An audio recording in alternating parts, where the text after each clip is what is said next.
Love, hate, challenge, motivation, lies, truth, impossible, virtue, morality, something beyond entertainment. Welcome to my stage of reality. Stay tuned. Sunday and Wednesday with me RJ Kibriya, only on Dhaka FM 90.4.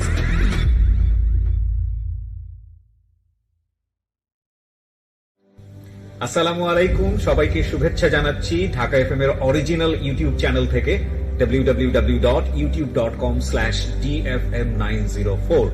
আপনারা secrets এর আরেকটি episode শুনতে যাচ্ছেন। তবে শোনার আগে সবার প্রতি আমাদের বিশেষ অনুরোধ, আমাদের চ্যানেলটি সাবস্ক্রাইব করুন।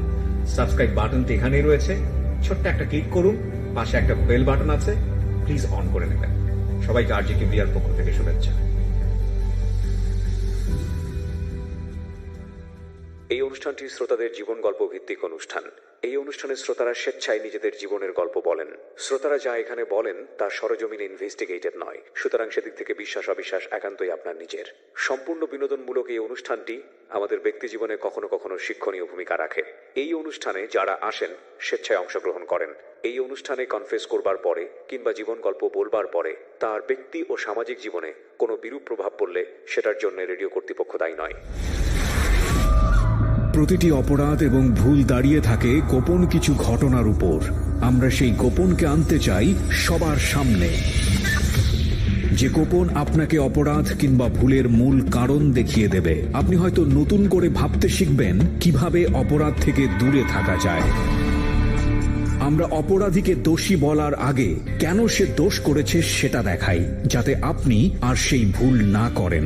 আমরা অপরাধকে নিরুৎসাহিত করতে অপরাধ কিংবা কোনো ভুলের নির্মম পরিণতি দেখাই, যাতে আপনাকে আমরা সেই জায়গায় না দেখি। আমরা বিশ্বাস করি প্রতিটি মানুষই সম্ভাবনাময়। কাউকে তার ভুল বা অপরাধের শাস্তি দেবার আগে আমরা তার ভুলের পেছনের গোপন সত্য সবার সামনে বলার সৎ সাহসকে সম্মান জানাই, যাতে আপনি সেই ভুল থেকে বাঁচতে পারেন। শুরু হলো সিক্রেটস, সামথিং বিয়ন্ড এন্টারটেইনমেন্ট।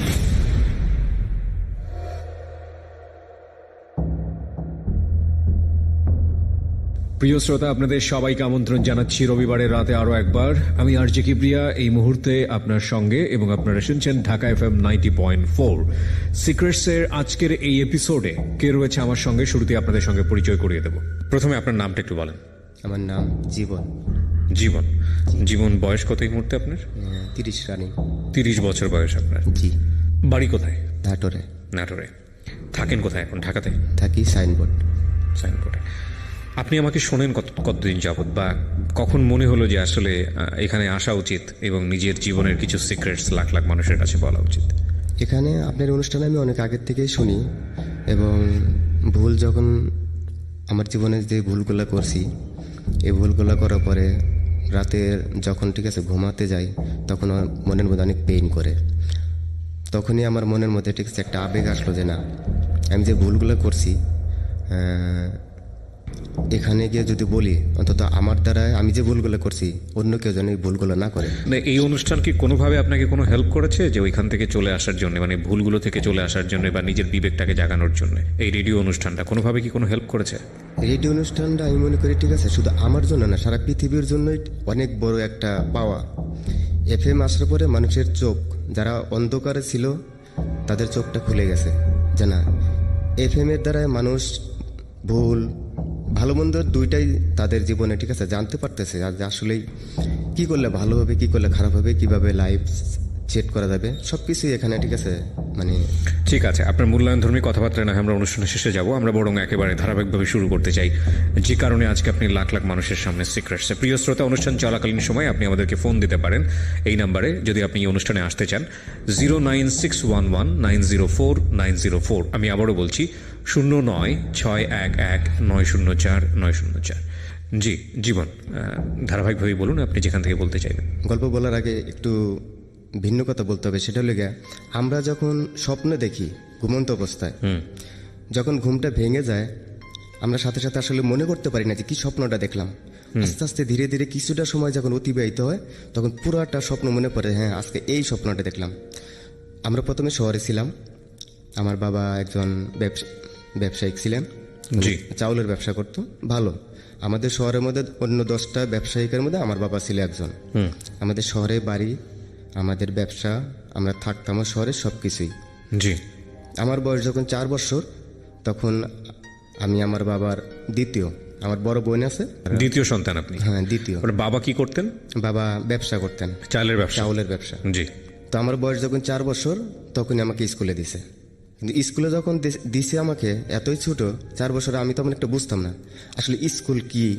ধীরে ধীরে পরে আমি আমার শহরের অনুভূতিটা, ঠিক আছে, পরে আমি স্বপ্নের কথা যে বললাম, পরে ধীরে ধীরে আমার মনে যে শহরে, ঠিক আছে, আমি যখন স্কুলে গেছি কি করছি, আমি দেখতাম সকালবেলা আমার বাড়ির সামনে একটা নতুন রিক্সা আসতো, অনেক সুন্দর রিক্সা।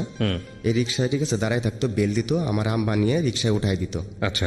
রিক্সায় উঠাই দিত, আমি রিক্সায় উঠে, ঠিক আছে, স্কুলে যাইতাম। স্কুল থেকে আবার ছুটি হলে, ঠিক আছে, নিয়ে আসতো। এমন কিছুদিন চলতে থাকে, চলতে চলতে হঠাৎ করে আমাদের ব্যবসা নষ্ট হয়ে যায়। আচ্ছা। ব্যবসা নষ্ট বলতে সেটা বলতেই হবে, আমার বাবার জোয়ার নেশা ছিল। আচ্ছা। জোয়ার নেশার কারণে তার ফ্রেন্ড সাইকেল যারা ছিল তাদের সাথে জোয়া খেলতে খেলতে সে একসময় ঋণগ্রস্ত হয়ে যায়। আচ্ছা। ঋণগ্রস্ত হওয়ার পরে মনে করেন ব্যবসার যত টাকা পয়সা থাকে সব নষ্ট হয়ে যায়।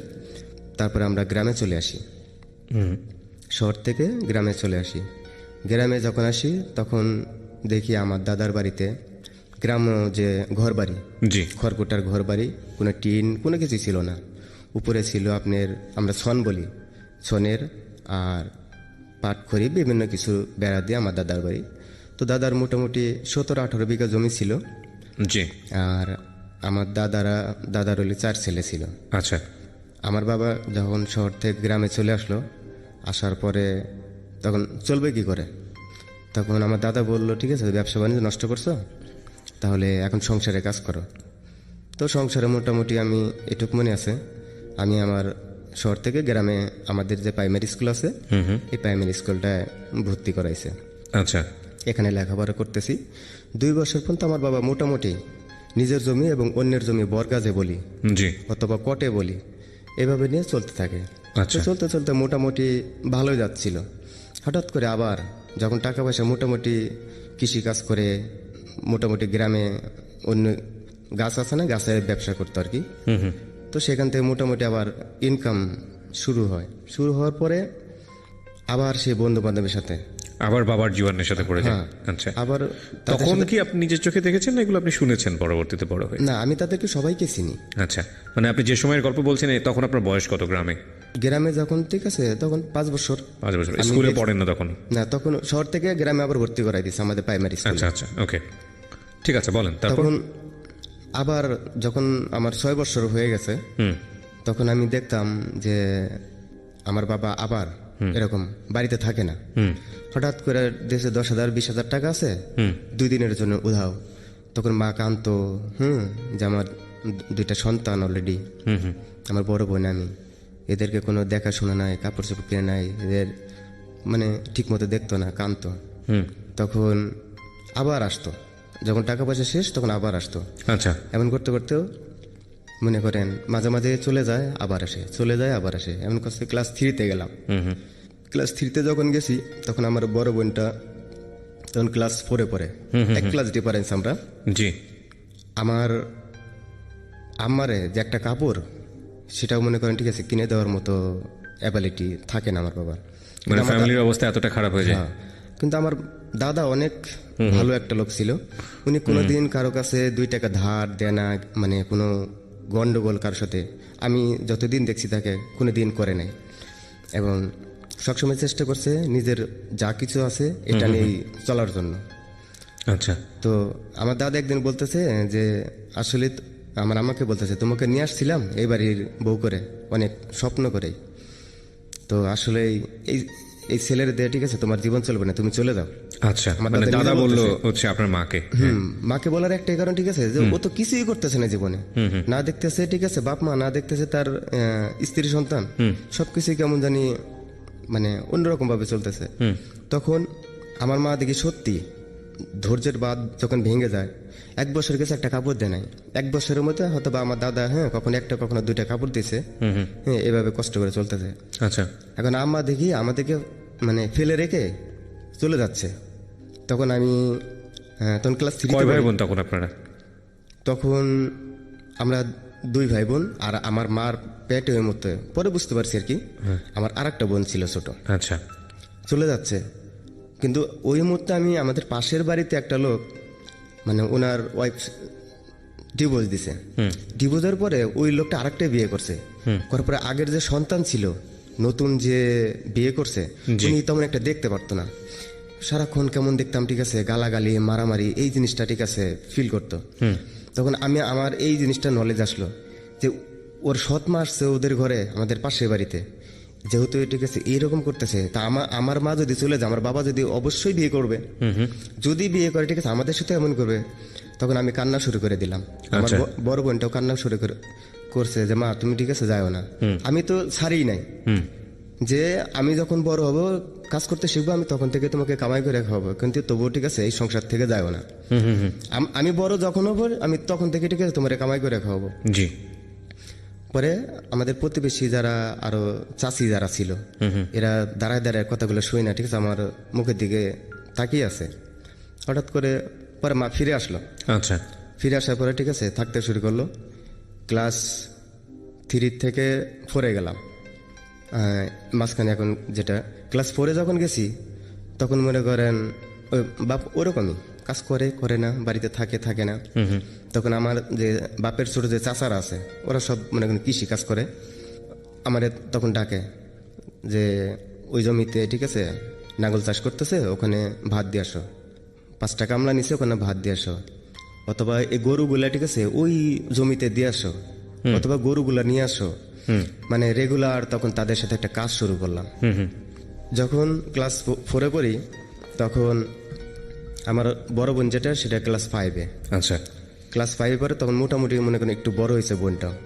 তখন মনের মধ্যে ঠিক আছে মানে তখন টাকা পয়সা তেমন একটা মানে ইনকাম নাই যে বোনের এটা ভালো একটা পোশাক, আমার একটা ভালো পোশাক মার জন্য, এগুলা তেমন একটা মানে সম্ভব হয়নি।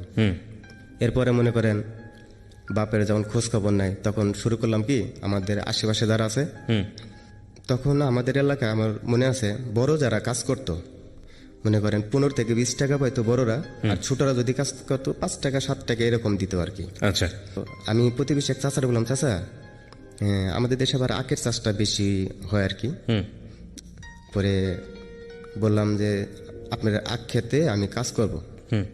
তো উনি হাসলো যে তুমি আর কি কাজ করবা, তোমার বাবা এত বড় ব্যবসায়িক ছিল ঠিক আছে, তোমরা আজকে গ্রামে থাকো, তুমি কাজ করতে পারবে না।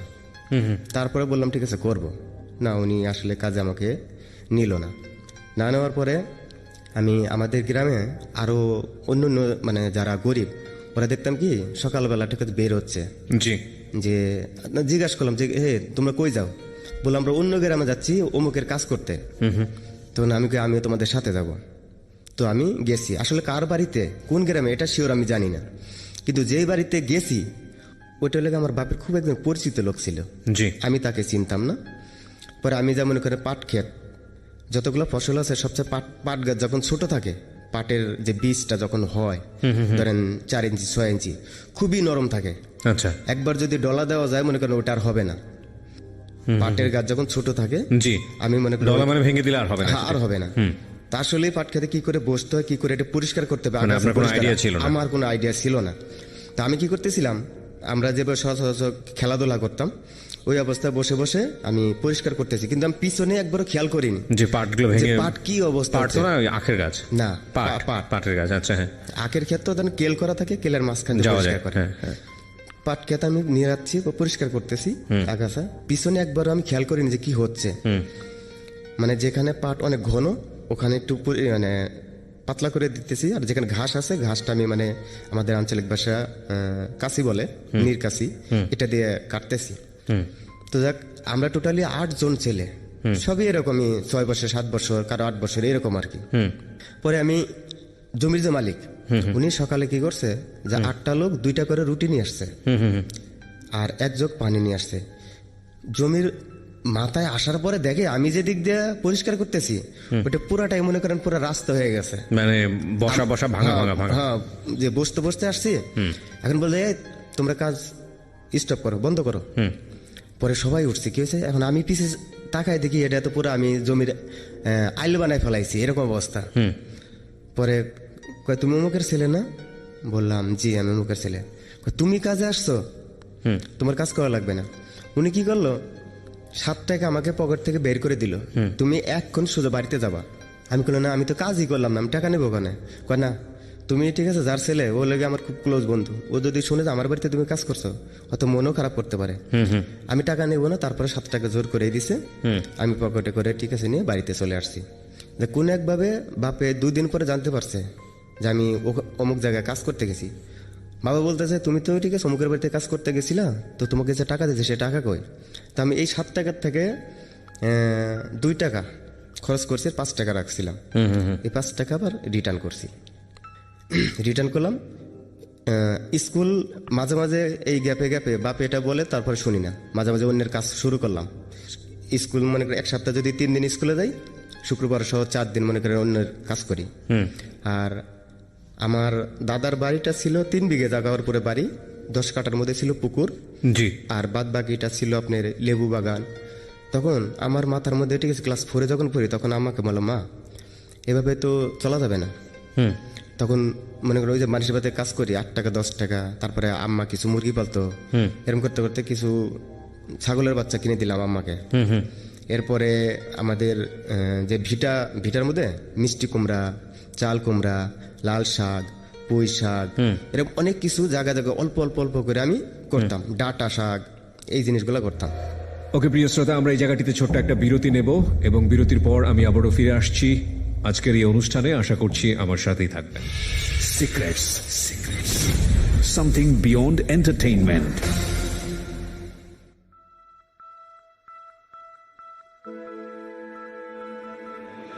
Love. Hate. Challenge. Motivation. Lies. Truth. Impossible. Virtue. Morality. Something beyond entertainment. Welcome to my stage of reality. Stay tuned. Sunday and Wednesday with me RJ Kibriya, only on Dhaka FM 90.4.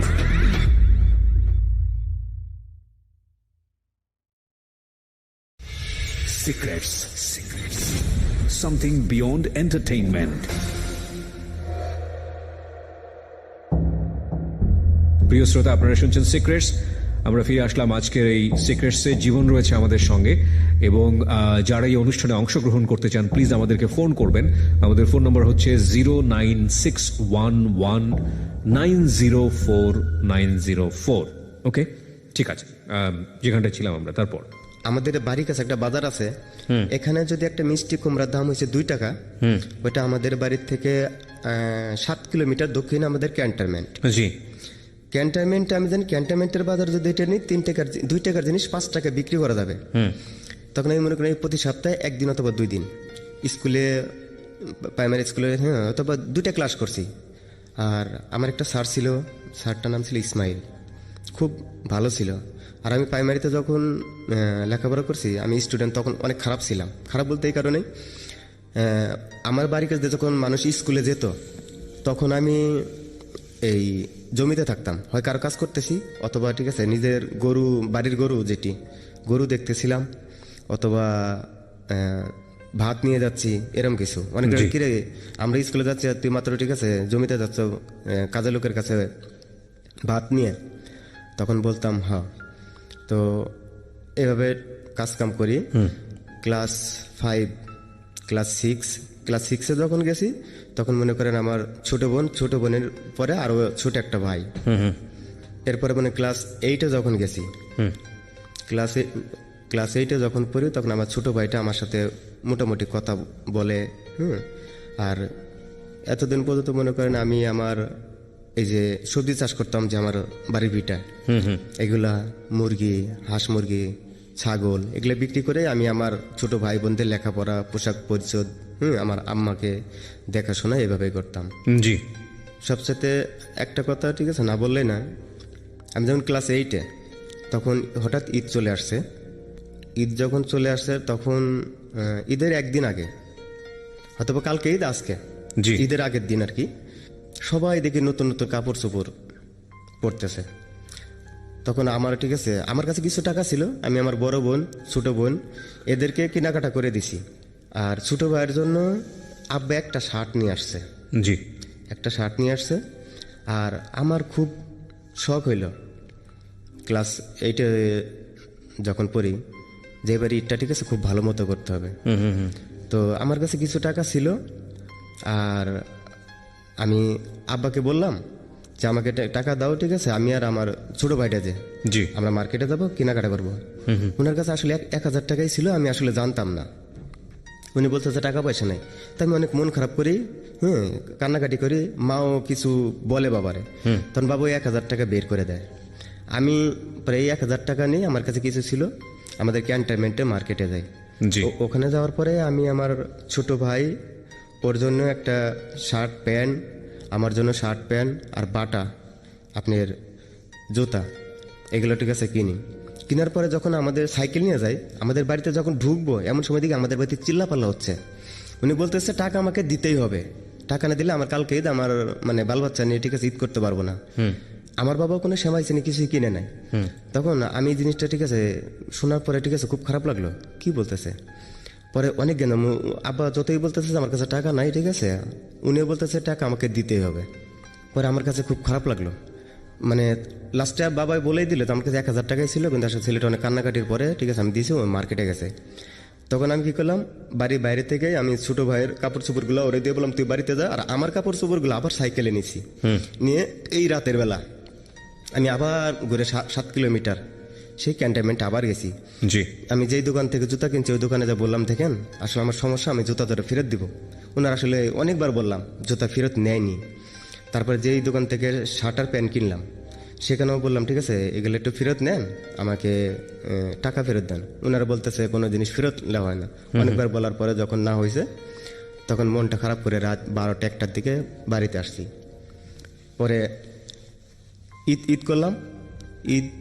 Eid করার পরে আমি প্যান্টটা ধুইছি, ধোয়ার পরে শুকা দিছি, কিন্তু বিকেলবেলা দিয়ে প্যান্টটা নাই, প্যান্টটা চুরি হয়ে গেছে। আচ্ছা।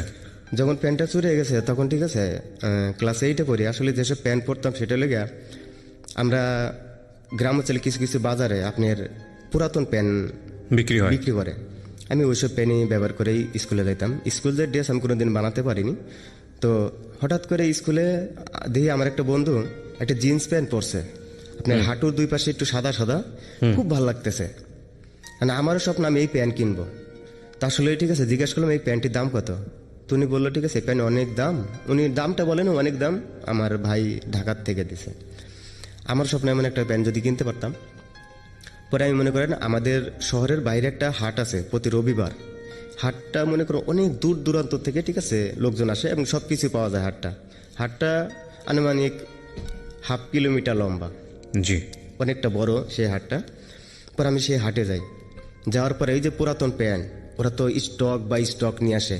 আমি খুঁজতে একটা প্যান্ট পাইছি, কিন্তু আমার কোমরের চাইতে অন্তত, ঠিক আছে, 6 ইঞ্চি কোমর বড় ছিল, কিন্তু সেম সিস্টেম যে হাঁটুর দুই পাশে সাদা। ওইটা বাড়িতে নিয়ে আসছি, নিয়ে আসার পরে এখন আসলে পরে দেখি অনেকটা লুজ সম্ভব হয় না। তারপর যাক একটা কোনো রকম বেল দিয়ে, ঠিক আছে, পরি। এখন আসলে আমার কাছে দিয়ে আমার বন্ধুরে যত ভালো লাগছে প্যান্ট, আমার কাছে তত একটা ভালো লাগতেছে না।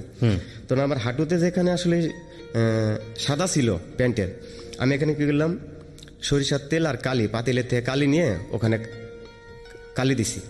কালি দিয়ে পরের দিন আমি আসলে ওখানে আর হাতও দিই না, পরের দিন সকালে খালি প্যান্ট পরছি, আমি স্কুলে চলে গেছি। স্কুলে যাওয়ার পরে আমি আসলে প্রাইমারি স্কুলে খারাপ ছিলাম ছাত্র, কিন্তু হাই স্কুলে তখন শরম পাইতাম যে আজকে এখানে এত স্টুডেন্ট, যদি পড়া না পারি, ঠিক আছে, অনেকে খারাপ মনে করবে। জি। তখন ধীরে ধীরে লেখাপড়ার দিকে একটু গুরুত্ব দিলাম, কাজও করতাম। তো স্কুলে আপনার বাবা কি ততদিনে একটু ভালো হয়েছে নাকি ওরকমই আছে আগের মতো? ওইভাবেই চলে, মানে জুয়া খেলার কথা যেটা আপনি বলছিলেন তো ওটা ওইভাবেই মানে কখনো ঠিক আছে চলতেছে, আর 1 মাস ভালো আছে, আবার ধরেন ঠিক মানে আছে ভালো নাই। মন্দ মিলিয়ে ওরকমই হ্যাঁ আসলে। ওইভাবে। অষ্টম শ্রেণী পর্যন্ত যখন পড়ি তখন এরকমই। পরে আমি স্কুলে গেছি, হঠাৎ করে আমার হাত, যখন আমি বসছি ক্লাসে, আমি সবসময় ফার্স্ট বেঞ্চে, পড়া হইলেও ফার্স্ট বেঞ্চ, না হইলেও ফার্স্ট বেঞ্চ, পিছিয়ে কখনোই বসতাম না। তখন হঠাৎ করে আমার যখন বসছি তখন এরকম আর হাতটা আমি হাঁটুর উপর দিছি, ওই যে পাতিলের কালি আর সরিষার তেল দেওয়া, যে আমি ঠিক আছে আমার 2 হাঁটুর 2 পাশে যে সাদা ছিল প্যান্টের, এটা যে কালার করছি কালো হয়ে গেছে, এটা আমার আর স্মরণ নাই। হাত দিছি সরিষার তেল আর কালি, এটা তো কালো, আমার হাতে ঠেকছে, আমি খেয়াল করিনি। আমি ধরুন আমার মুখে হাত দিছি, হঠাৎ করে আমার চোখটা দেখি যে আমার নাকের দিকে কালো দেখা যায়, তখন দেখলাম যে আমার হাতে কালি ভরে গেছে। আচ্ছা, তো আমার যে টিচারটা ছিল উনি দেখতে পেয়েছে জিনিসটা, উনি বুঝে নাই যে আসলে প্যান্টের থেকে ঘটনা, উনি খালি মুখের দিকে চাইছে, আমি আস্তে করে বেরিয়ে সোজা বাড়িতে চলে আসছি। এরপরে ক্লাস 8-এ ফাইনাল পরীক্ষা শেষ। ফাইনাল পরীক্ষার পরে ঠিক আছে, এখন ক্লাস 9-10-এ যখন বই কিনবো তখন তো অনেকটা টাকার দরকার ওই মুহূর্তে, ঠিক আছে। তো বাবাকে বললাম, রেজাল্ট ভালো করছি, রেজাল্ট ভালো, এখন বাবাকে বললাম টাকা দাও বই কিনবো। উনি বলতেছে না, বই কেনার মতো ঠিক আছে টাকা নেই, এখন কাজ করতেছো ঠিক আছে, কাজই করো। তখন কি করবো, আমাদের এলাকায় একটা কন্ট্রাক্টর ছিল, উনি মনে করেন রাজশাহী, চাপাই, দিনাজপুর, রংপুর বহুত দূরে দূরে কন্ট্রাক্টারি করে। তো ওনার সাথে মনে করেন আমি পাকা রাস্তার কাজে চলে যাই, চাঁপাইনবাবগঞ্জ সোনা মসজিদ, সেখানে মনে করেন 1 মাস কাজ করি। 1 মাস কাজ করার পরে সেখান থেকে টাকা নিয়ে এসে আমি বই কিনি, বই কিনে কিছু কাপড় চোপড় কিনি, আমার বড় বোনকে যা কিছু লাগে, ছোট ভাই বোনদেরকে, আমি এরকম করে চলি। কিন্তু যে পাকা রাস্তার কাজ করতাম, কন্ট্রাক্টরে যারা করে আপনার পিস কতটুক দেওয়া লাগবে, পাথর কতটুক দেওয়া লাগবে, বালি কতটুক ব্যবহার করতে হবে, ইট খোয়া যেটা বলি কেমন ব্যবহার করতে হবে, প্রত্যেকটা জিনিসের কোনো পাকা রাস্তার মধ্যে ঠিক আছে একটা মাপ আছে। ওনারা কি করে আমাকে বলে দেওয়া যায়, মানে আমি একটু মোটামুটি যদ্দূর লেখাপড়া পড়তাম 8ম শ্রেণী পর্যন্ত, তখন ওই টিমের মধ্যে 60 জন লোক ছিল, 60 জনের মধ্যে আমি মোটামুটি সব হিসাব পাতিও রাখতাম, কারে কত টাকা মানে কন্ট্রাক্টর দিল, কোন বাজারটা ঠিক আছে করতে হইলো, কি লাগবে, এই জিনিসটা দেখতাম। তো উনি আমার কাছে হিসাব দিত যে এই বালিটা কমাই দিবি, খোয়াটা কম দিবি, বালিটা বেশি দিবি, তাহলে খোয়ার তো দাম বেশি, বালির দাম কম, মানে বাঁচতেছে। তারপর আপনার পিস যেখানে লাগবে 100 বেরেল, এখানে ধরেন 90 বেরেলে কাভার করতে বলে। এরপরে পাথর যেখানে লাগবে ধরেন 10 টাকা, সেখানে 8 টাকায় কিভাবে ঠিক আছে কাভার করবে, এইভাবে। তো 6 মাস তার সাথে মাঝে মাঝে মানে কাজ করছি, স্কুলে গেছি, ক্লাস যখন 9ম শ্রেণীতে, তখন 6 মাস পরে আমি আনুমানিক হিসাব করে দেখলাম যে এখান থেকে সে 2 থেকে 2.5 কোটি টাকা ইনকাম করছে, কারণ আমার হাত দিয়ে তো হিসাবটা হয়েছে। জি। তো 6 মাস পরে আমাকে যে নির্দিষ্ট যে আমার মজুরি ছিল, মজুরি স্যার আমাকে 20,000 টাকা দিছে। আচ্ছা, তখন আমি মনে মনে ভাবলাম যে 6 মাস তাকে এত টেক কেয়ার করলাম, এত টাকা, যেখানে 2 থেকে 2.5 কোটি টাকা লাভ হয়েছে, আমাকে 20,000 টাকা দিছে, যা আমি এই কাজ আর করবো না। তখন ওখানে কাজ ছেড়ে আমি চলে আসলাম ঢাকায়। ঢাকায় আসার পরে প্রথমে চাকরি নিলাম, এটা হলো গিয়ে আপনার 2002 সাল। 2002-এ চাকরি নিলাম, তখন আপনার বেতন ছিল 900 টাকা। জি। 900 টাকা বেতন, আর 50 টাকা ছিল অ্যাটেন্ডেন্স বোনাস, সারা মাস যদি ঠিকমতো ডিউটি করে তাহলে 50 টাকা বেশি দেয়। আচ্ছা, তো এটা সহজে ঠিক আছে, সারা মাস ডিউটি করা যায় না, অনেক সময় 5 মিনিট লেট হইলে ওই টাকাটা কেটে দেয়। তো ওখানে হেল্পারই শুরু করি প্রথমে। গার্মেন্টসের ভিতরে এই প্রথম গার্মেন্টস জগৎটা আমাকে দেখা। গার্মেন্টসে যখন দেখলাম তখন মনে করেন 11 দিন হেল্পারি করলাম। আমার মাথার মধ্যে একটাই থিম, একটাই চিন্তা, ঠিক আছে, আমাকে ইনকাম করতে হবে, আমার মাকে দেখতে হবে, আমার বোনকে দেখতে হবে, ছোট ভাই বোনকে দেখতে হবে, জি, এটাই আমার মূল বিষয়। তো মনে করেন 11 দিন হেল্পারি করার পরে এখন আমি 2টা কাজ শিখছি। 2টা কাজ শিখছি, একটা লেগে নেক বলি যেটা গলা একটা সেলাই, একটা শোল্ডার যেটা বলি কাঁধ, এটার একটা, 2টা সেলাই শিখছি। আমি বললাম 2টা যেহেতু শিখছি আমি, ঠিক আছে, আমি এখানে আর থাকবো না। পরে অন্য এক ফ্যাক্টরিতে যাই ইন্টারভিউ দিলাম, আমাকে জিজ্ঞেস করে কী কাজ করো, আমি বলি শুধু এই 2টা কাজ পারি। তো ওনারা আমাকে বেতন দিল 1400 টাকা। আচ্ছা, তা আমার টার্গেট 11 দিনের মধ্যে 1400 টাকা বেতন পাইছি, আমার দরকার মেশিন। আমি যদি মেশিনটা চালাতে পারি তাহলে যদি 2 মাস 6 মাস চালাই অবশ্যই আমি ঠিক আছে আরও উপরে যেতে পারবো, এটাই ছিল আমার টার্গেট। কিন্তু যেখানে 1400 টাকা বেতন নিলাম, তো যেই বাসাটা আমি বাসা ভাড়া নিয়েছিলাম ওটা 200 টাকা ভাড়া ছিল, মাটির ঘর ছিল, আমার কোনো আসবাবপত্র কিছুই ছিল না। এটা ঢাকাতে? জি, ঢাকা। আচ্ছা, কোন এলাকায়? সাভার। সাভারে। কত সালের ঘটনা? রাজাসন 2002 সনে। লেখাপড়া ততদিনে বন্ধ হয়ে গেছে? লেখাপড়া এবং শুধুমাত্র ফ্যামিলিকে দেখার জন্য আপনি নিজের সবকিছু দায়িত্ব কাঁধে তুলে নিলেন। জি, বলেন তারপর। মনে করেন নবম শ্রেণীতে কিছুদিন ক্লাস করছি, এরপরে ঠিক আছে দেখলাম না আর চলতে পারতেছি না। তখন ঢাকা আসার একটা কারণ, তখন আমার বোনটা বড় হয়ে যাচ্ছে, মনে করেন এই জন্য ঠিক আছে ঢাকা চলে আসলাম। 200 টাকা মাটির ঘরে ভাড়া ছিল, 200 টাকা ভাড়া ছিল, আমি ওখানে থাকতাম। আমার কোনো বেড বিছানা কিছু ছিল না, ছিল শুধু একটা খাতা আর একটা বালিশ। এভাবে মনে করেন আমি থাকা শুরু করলাম। তো আমি দেখলাম যে মাস শেষে ওভারটাইম সহ 1700-1800 টাকা পাই। আমার বাসা ভাড়া, খাওয়া সব কিছু দেওয়ার পরে ঠিক আছে কখনো 800 কখনো 1000 টাকা থাকে, এই টাকাটাই বাড়িতে পাঠাই দিই। তখন আমি দেখলাম যে এইভাবে চলবে না। আপনার ওই মেন সাভার থেকে আপনার প্রায় 30-40 টাকা ভাড়া, দক্ষিণ রাজাসন একটা জায়গার নাম।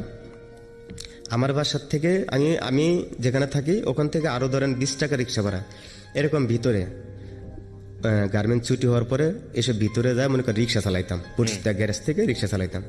তো তখন তো ভাড়া ছিল কম, মনে করেন 2 ঘন্টা 3 ঘন্টা 4 ঘন্টা রিক্সা চালাই দেখেছে 40 টাকা 50 টাকা এরকম হইতো। তো তারপরে দেখতাম যে ওই টাকাতে মোটামুটি আমার যে সারা মাসের খরচ এটা হ্যাঁ হয়ে যেত। আর আমার যে বেতনটা 1700-1800 টাকা যে বেতনটা, এই বেতনটা মনে করেন আমি প্রতি মাসে যেদিন বেতন পেয়ে আমি সেই দিনই খালি দেখি যে আমার এলাকা বাড়িতে পাঠিয়ে দিতে, হ্যাঁ পরিচিত কেউ আছে কিনা। এমন ভাবে প্যাকেট করি পলিথিন দিয়ে ঠিক আছে সুতা দিয়ে বান দিয়ে, যে এটা যেন না খুলে, আমি বলি এটা সুতা নিয়ে আমার মারে দিবেন। আর এটা খুললে ঠিক আছে খুলতে খুলতে উনি ধরা খেয়ে যাবে যেটা খুলছিল। গাম টেপ দিয়ে সুতা পেঁচাই যেটা যেন না খুলে। এটা কি করতাম, প্রতি মাসে কোনো না কোনো একটা কাপড় কিনতাম, হয় ছোটো ভাইয়ের জন্য কি মার জন্য কি বোনের জন্য, ওই কাপড়ের ভিতরে টাকাগুলো দিয়ে পেঁচায় ঠিক আছে কার কাছে পাঠাই দিতাম। তো এভাবেই চলতে থাকে মনে করেন। কিন্তু লেখাপড়ার দিকে মনটা ঠিক আছে খুব মানে খারাপ লাগে যে সাথে সবাই লেখাপড়া করতেছে, আমি ঠিক আছে লেখাপড়া করতে পারতেছি না। তো যাক 3 মাস চাকরি করি, 3 মাস পরে ঠিক আছে কাজটা মোটামুটি ঠিক আছে ভালো জানি। এখন নতুন একটা বড় ফ্যাক্টরিতে গেলাম, সেখানে আমার বেতন ধরলো 2800 টাকা। 2800 টাকা বেতন ধরলো। 2800 টাকার বেতন ধরার পরে আপনার সেই জানুয়ারি ওই অফিস সেবার যে মালিকটা ছিল উনি জাপানে থাকতেন। তো 1 মাস 2 মাস পরে পরেই ঠিক আছে বাংলাদেশে আসতো। কিন্তু উনি আসলে সবসময় নাকি জাপানে নেশা করতো। নেশা বলতে মদ বিয়ার এসে এগুলো ঠিক আছে খাইতো। মানে দেখতাম সেন্সটা কেমন জানি, পরে বুঝতে পারছি উনি নিজে বলছে আমার আর কি, মালিকটা নিজে। ও ফ্যাক্টরিতে আসার পরে একটা অনুষ্ঠান, মানে জানুয়ারিতে একটা অনুষ্ঠান দিছে কোম্পানির ঠিক আছে একটা উপলক্ষে। তো অনুষ্ঠানের মধ্যে ঠিক আছে স্টেজে বলতেছে যে কে এখানে যারা ঠিক আছে আমার এই কোম্পানিতে কাজ করেন, যার যার সব ঠিক আছে আমি গান শুনবো।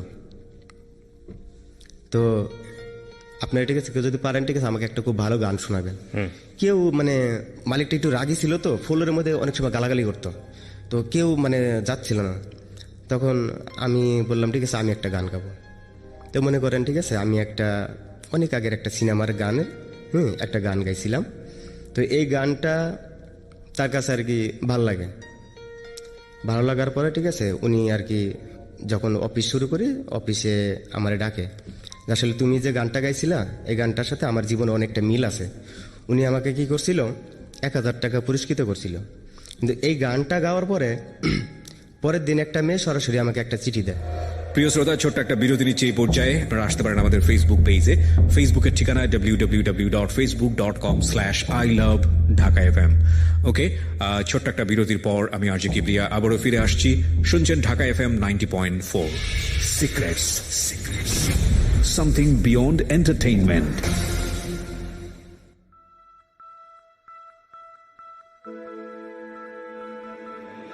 Love, hate, challenge, motivation, lies, Truth. Impossible. Virtue. Morality. Something beyond entertainment. Welcome to my stage of reality. Stay tuned. Sunday and Wednesday with me RJ Kibriya, only on Dhaka FM 90.4.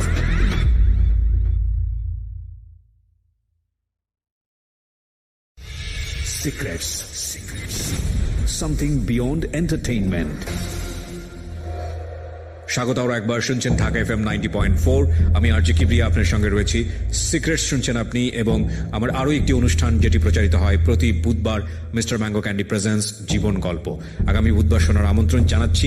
একই ফাঁকে বলতে চাই, আমার এই অনুষ্ঠানগুলোতে যদি আপনি অংশগ্রহণ করতে চান, আমাদেরকে ফোন করবেন। আমাদের ফোন নাম্বারটি হচ্ছে 09611904904। আমি আবারও বলছি 09611904904। ওকে, আমরা যেখানটায় ছিলাম তারপর চিঠিটা লিখে সুতার কোণের মধ্যে আমাকে বলে যে সুতার আস্তে করে বলে সুতার কোণের মধ্যে একটা চিঠি আছে, এটা পড়েন। আচ্ছা, তো ওখানে লেখা আছে আমি তোমারে ভালোবাসি। তা আমি আসলে এটা কোনো রিপ্লাই উত্তর দেই নাই যে ভালোবাসা ঠিক আছে আমার পক্ষে আসলে ঠিক আছে সম্ভব না। আর তখন আমার বয়স অরিজিনালি তখন আপনার 14 বছর। আচ্ছা, 14 বছর ঠিক আছে আমার বয়স। আমি তখন জানি যদি বিয়ে করি, আমি ছোটোবেলার থেকে ঠিক আছে মেয়েলি ব্যাপারে মানে কখনোই ঠিক আছে যাই নাই একটাই। আমি মনে ছোটোবেলার থেকে 14 বছর পর্যন্ত ভাবছি যে মনে বিয়ের সাথে এটাই যে মেয়ে হইলে ঠিক আছে সকালে উঠবে, ঘর গুছাবে, রান্না বান্না করবে, খাবে দাবে, ঠিক আছে এটাই মনে হয় ঠিক আছে বিয়ে। আমার মনের মধ্যে প্রশ্ন ছিল যে আমি তো আমার বাবা মাকে ঠিক মতো দেখতে পারতেছি না, আমি কেন আর একটা মেয়েকে ঠিক আছে আমার ঘরে নিয়ে আসবো, খাওয়াবো। আমি ঠিক আছে কোনো উত্তর দিনে আমি ইশারাতে বলে দিছি ঠিক আছে আমার পক্ষে সম্ভব না। কিন্তু মেয়েটা ঠিক আছে বারবার আমাকে ডিস্টার্ব করা শুরু করে যে না আসলে ঠিক আছে পছন্দ করি, চলো আমরা ঘুরতে যাই, এমন কিছু। পরে হঠাৎ একদিন ওই মেয়েটারও বয়স তখন ঠিক আছে এই আমার মতোই 13 বছর 14 বছর, 13 থেকে 14 বছর বয়স। কি নাম ছিল মেয়েটার? মেয়েটার নাম ছিল মিম। হ্যাঁ। 13 থেকে 14 বছর বয়স। তো কিন্তু মেয়েটা আমার সাথে অনেক চালাক ছিল, চতুর ছিল। মেয়েটা অনেক চেষ্টা করতেছে, কিন্তু হঠাৎ করে ঈদ চলে আসে। ঈদের মধ্যেও দেখি একটা আংটি বানায়, ঈদ কার্ড, চিঠিও অনেক কিছু ঠিক আছে আমার কাছে আরেকজনের মাধ্যমে দেয়, কিন্তু আমি এটা গ্রহণ করি না। গ্রহণ না করাতে দেই আপনার কাটার বলে গার্মেন্টসে যেটা সুতা কাটে, এটা দিয়ে হাত কেটে ফেলে। আমি যা বলি এটা তো পুরো পাগলাম, এটা ঠিক আছে এটা আসলে ঠিক না, এটা যে কাজটা করতেছ। পরে ঠিক বুঝে না ঠিক আছে আমার সাথে সম্পর্ক করতে হবে। পরে যাক জিনিসটা ঠিক আছে আমি নিলাম। নেওয়ার পরে বলতেছে তুমি যেদিন গান গাইছিলে সেদিন থেকে তোমার ভালো লাগছে, এই জন্যই ঠিক আছে তোমার এত সম্পর্ক করছি।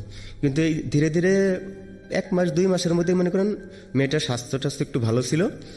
আপনার ওর ফ্যামিলি ওরে বিয়ে ঠিক করে ফেলে, ওর ফ্যামিলি ওকে বিয়ে ঠিক করে ফেলে। কিন্তু মেয়েটা ফ্যামিলি কি আপনার কথা জানতো?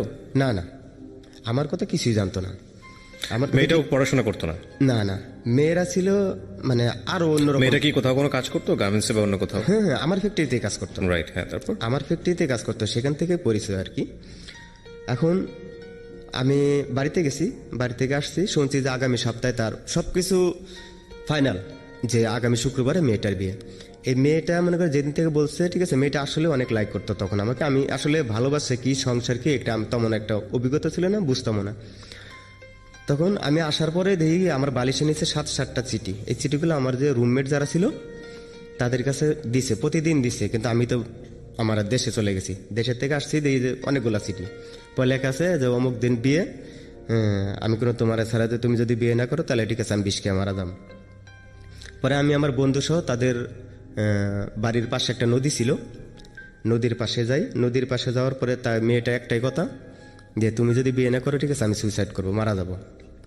তখন মনে করেন ঠিক আছে আসলেই ঠিক আছে বন্ধু বান্ধব তখন আসলে যেগুলোর সাথে ছিল এটি সবাই উৎসাহ দিল, আরে কর, আরে কিছু হবে না, কর, এই সেই।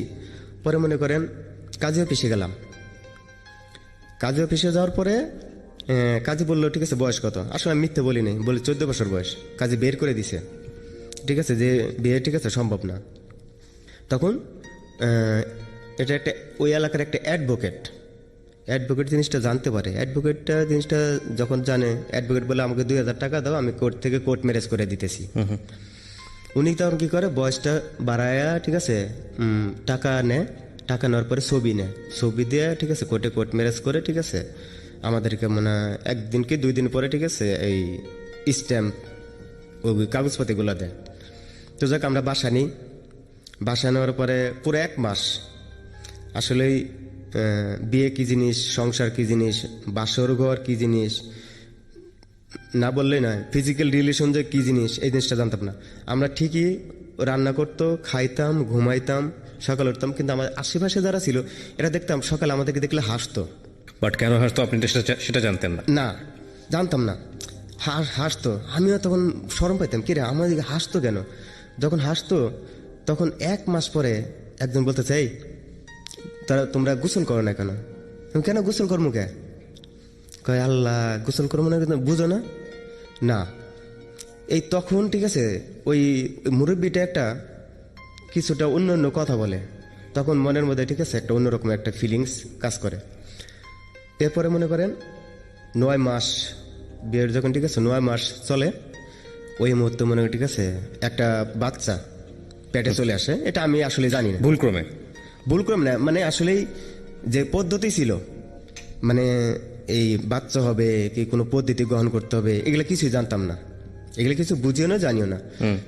বাচ্চা হয়ে গেছে, এখন হঠাৎ বমি করে, কিছু খেতে পারে না। আমি তখন বুঝি না। এখন পাশের এক ভাবি বলতেছে জরিনে ডাক্তার কাছে যাও। কেন? কয় বমি করে। বমি করতে পারে, ভালো হয়ে যাবে। কয় না, সমস্যা আছে। পর যাক ভাবি ডাক্তারের কাছে নিয়ে গেছে, আমারও নিয়ে গেছে সাথে।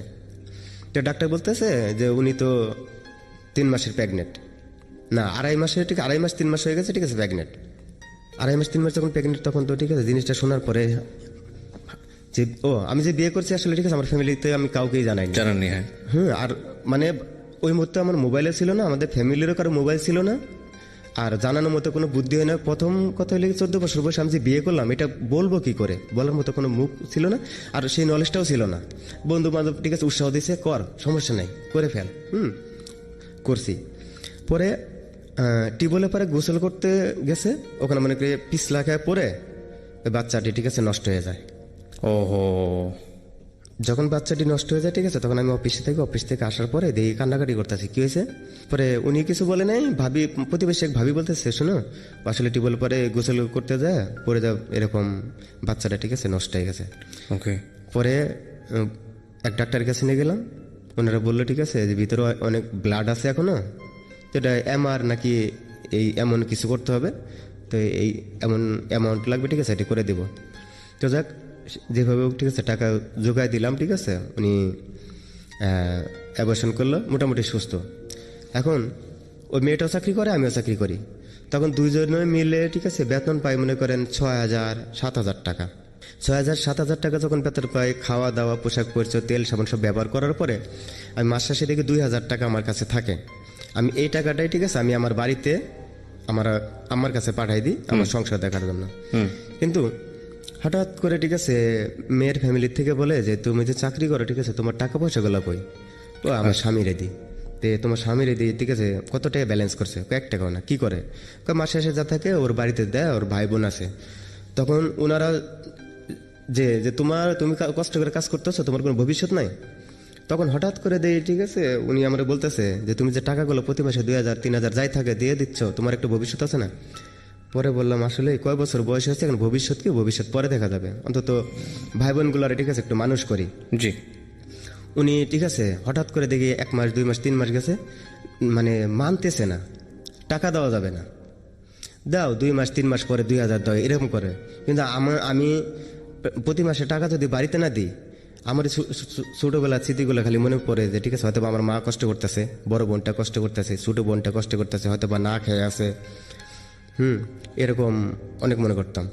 পরে উনি, ঠিক আছে, চলে গেল আমার কাছ থেকে, চলে গেল। হ্যাঁ, ওয়াইফ চলে গেল। তা আমি গেলাম, যা আবার নিয়ে আসলাম, যে দেখো এমন করো না, মাত্র তো, ঠিক আছে, কয় বছর বয়স, ভবিষ্যতের অনেকটা সময় আছে, তুমি যদি আমার সাথে থাকো ইনশাল্লাহ সব কিছু হয়ে যাবে। কিছুদিন 1 মাস ছিল, 1 মাস পরে আবারও কয়, ঠিক আছে, চলে যাবো, ভবিষ্যৎ করো। আমি কি ভবিষ্যৎ নেই, ঠিক আছে। পরে বললাম, ঠিক আছে, তোমার যা খুশি তুমি তাই করো। এই কথা বলে পরের দিন মনে করেন ও চলে গেছে, ওদের বাসায় চলে গেছে। আর আমি আমার ফ্যাক্টরিতে রাত 12টা যখন বাজে, রাত 12টায় ছুটি হয়েছে, জি। আমার বাসার দিকে আসতে আসতে রাত তখন 12:30 বাজে। তখন আমার বাসার পিছনে একটা বাউন্ডারি ছিল, অনেক উঁচা বাউন্ডারির মধ্যে 2-1টা গাছপালা ছিল। তো দেখলাম যে কেমন জানি একটা মানুষের আনাগোনা। তখন আমার কাছে একটা তখন মোবাইল ছিল ছোট, একবার ছোট্ট একটা ফোন ছিল। তো ওইটা দিয়ে ঠিক আছে একটু আলো দিয়ে দেখলাম যে একটা মেয়ে দেখা যাচ্ছে আর অনেকগুলা লোক। এই কে কে কে এই বলে ঠিক আছে ওরা মনে করেন 2-3 জন ওয়ালের উপর দিয়ে এসে আমার ধরে নিয়ে ওয়ালের ভিতরে নিয়ে গেছে। আমরা যে এত রাতে এখানে, কালকা যদি কেউ বলে যে ঠিক আছে আমরা এখানে দেখছি এই মেয়ে সহ, ঠিক আছে তোর কোনো মেরে ভালা মেয়ে সেই মেলা কিছু, আমি ঠিক আছে বলবো না, বুঝিস। হ্যাঁ, পরে আমার মোবাইলটা রেখে দিল ওরা, মোবাইলটা রেখে দিল। তো পরের দিন কী করলো, মোবাইলটা আবার ফেরত দিল। 2 দিন পরে বলতেছে যে তোর একসাথে যেতে হবে আমার সাথে। কই, যে আমরা অনেক দূরে যাব, কাজ আছে। কাজ কি ভাই একটু বলেন। কয় সে ঠিক আছে যায় বলবো। তোর বেতন পাস কত? বেতন পাই 3,000-4,000 টাকার মতো এক মাসে ইনকাম আছে। কয় তোর একদিনে ইনকাম হবো ঠিক আছে 10,000, 20,000, 50,000 টাকা। কে বলছে এটা? এটা বলছে ওই যে রাতের বেলা যার সঙ্গে দেখা হলো। হ্যাঁ, যেই একটা টিম। আগে থেকে কি চিনতেন ওদেরকে? এলাকায় চিনতাম, রাস্তাঘাটে দেখছি, কিন্তু রাতের বেলা ওই অবস্থায় আপনার 9টা ছেলে না 8টা ছেলে, একটা মেয়ে ছিল ওদের টিমের মধ্যে। তখন মনে করেন ওরা বলতেছে এ তো একদিনের ইনকাম, তুই তো সারা মাস চাকরি করে পাস 4,000, 3,000, আর আমাদের কাছে ঠিকমতো কাজ হলে ঠিক আছে একদিনে 50,000 টাকা ইনকাম আছে। তখন আমার তো জিনিসটা আমি ঠিক আছে বুঝতে পারি নাই যে একদিনে এমন ইনকাম পৃথিবীতে, তাহলে তো গার্মেন্টসের লোক এত কষ্ট করতেছে কেন? সারা মাসে একদিন ইনকাম করলেই তো হয়। পরের দিন আমাকে ওরা কি করছে, সাথে করে এক নৌকা ভাড়া করছে। নৌকার মধ্যে মনে করেন আমি সহ 9টা ছেলে আর একটা মেয়ে নিয়ে মনে করেন ওখান থেকে প্রায় 8 কিলোমিটার পানিপথে যাই একটা মন্দিরের সামনে যাওয়ার পরে আমাদের সাথে একটা ছিল বয়স্ক, উনি মনে করেন ধুতি পরে, পাঞ্জাবি পরে, কপালে তিলক লাগায়া মনে করেন মন্দিরের সামনে যায়। মন্দিরের ভিতরে পুতুল আছে, এই পুতুলগুলো মনে করেন চুরি করার উদ্দেশ্যেই যায়, স্বর্ণের পুতুল, অনেক দামি। এরপরে ওখানে যাওয়ার পরে ওরা যখন 2টা তালা থাকে, প্রথম কেসি গেটে একটা, দ্বিতীয় গেটেতে, কিন্তু ওরা কি করছে আপনার লোহা দিয়ে এমন জিনিস তৈরি করছে জি যে তালা এরা আবার অ্যাসিড সংগ্রহ করে নিয়ে গেছে তালা মানে গলানোর জন্য। হ্যাঁ, তালার যে আপনার যে পয়েন্ট আছে, পয়েন্টের মধ্যে দেওয়া ঠিক আছে 2 ফুটে অ্যাসিড দেওয়ার পরে 2 মিনিট অথবা 1 মিনিট পরে ওটা ওই লোহারি দিয়ে একটু চার দিলেই ঠিক আছে তালাটা নষ্ট হয়ে যায়। প্রথম তালাটা নষ্টও করছে। আচ্ছা, দ্বিতীয় তালাটা ঠিক আছে কাছে যাবে এমন সময় যে এলাকায়, সেই এলাকায় মনে করেন বন্যা হয়েছিল আর কি, বন্যার টান যে চাউল টাউল দেয় এগুলো মনে করেন এক জায়গায় রাখা ছিল। তো ওখানে পুলিশ অথবা সেনাবাহিনীরা ছিল, ওনারা লাইট দিয়ে আর কি দেখতেছে। তখন রাত বাজে 3টা। তো হঠাৎ করে ঠিক আছে মন্দির দিকে যখন লাইট মারে তখন অনেকগুলো লোক দেখতে পায়। তখন মনে করেন আপনিও ছিলেন এদের মধ্যে? হ্যাঁ, তখন আমরা লেগে 9টা ছেলে একটা মেয়ে আমাদের সাথে 10 জন। জি। ওরা লাইট মারে কে করতে করতে আমরা কি করি, মন্দিরের অপোজিট দিয়ে একটা জঙ্গল আছে, এই জঙ্গলের মধ্যে ঢুকে যাই। কিন্তু আমাদের সাথে একজন যেটা লিডার, উনি অনেক বয়স্ক, স্বাস্থ্য অনেক উঁচা লম্বা। জি। উনি মনে করেন ধুতি পরা ছিল, সাদা পাঞ্জাবি। কতজনের টিম ছিলেন আপনারা? 10 জন। 10 জন, ওকে। মনে করেন কপালে তিলকের ফুটা, অনেকে দেখলে মনে করবো হ্যাঁ উনি হিন্দু। মানে সেজে গিয়েছে? হ্যাঁ, সেজে গেছে একবার মনে করেন ঠিক আছে মন্দিরের সামনে উপরে পয়রা মানে হরে কৃষ্ণ হরে রাম যা বলার দরকার এটি বলতেছে। অন্য একটা লোক এসে ভাববে কি মনে হয় এখানে পূজাই করতেছে, কিন্তু এটা ছিল একটা ধরেন ওর নাটক। পরে উনি ওখানে ঠিক আছে থেকে যায়, আমরা এইভাবে চলে আসি। দূরের থেকে জঙ্গল থেকে একটু মানে বুঝতে পারতেছি যে ওনারা ধরছে যে তুমি এখানে এত রাতে গেল লেগে। পরে মনে করেন ওনারা এমন উনি বুঝাই দিছে যে আমি ইতে আসছি, এই পূজা করতেছি। পরে যাক ওনারে কি বলছে ঠিক আছে ছেড়ে দিছে। কিন্তু আমরা যেখানে অবস্থান করতেছি আসলে ঠিক আছে পাশে কবরস্থান ছিল, এটা ঠিক আছে খেয়াল করিনি। জি। কবরস্থান ছিল ঠিক আছে, কবরস্থান ভালো করে খেয়াল করে দেখলাম যে আসলে কবরস্থান। প্রিয় শ্রোতা, ছোট্ট একটা বিরতি নেব এই পর্যায়ে। আপনারা শুনছেন সিক্রেটস। আমরা ছোট্ট একটা বিরতির পর আবারও ফিরে আসছি। আশা করছি আমাদের সাথেই থাকবেন। Stay tuned. Secrets. Something beyond entertainment.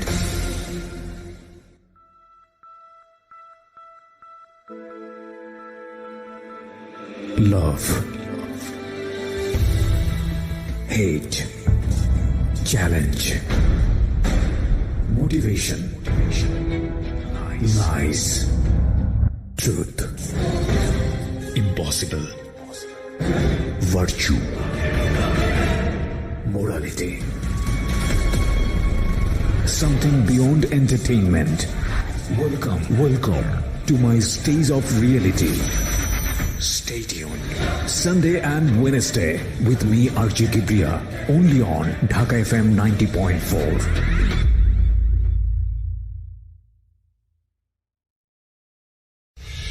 Secrets. Something beyond entertainment. প্রিয় শ্রোতা, আরো একবার স্বাগত জানাচ্ছি সিক্রেটসে। আপনারা শুনছেন ঢাকা এফএম 90.4। আমি আরজি কিবরিয়া আপনার সাথে রয়েছি। আমি কথা না বাড়িয়ে গেস্টের কাছে আবারও ফিরতে চাই।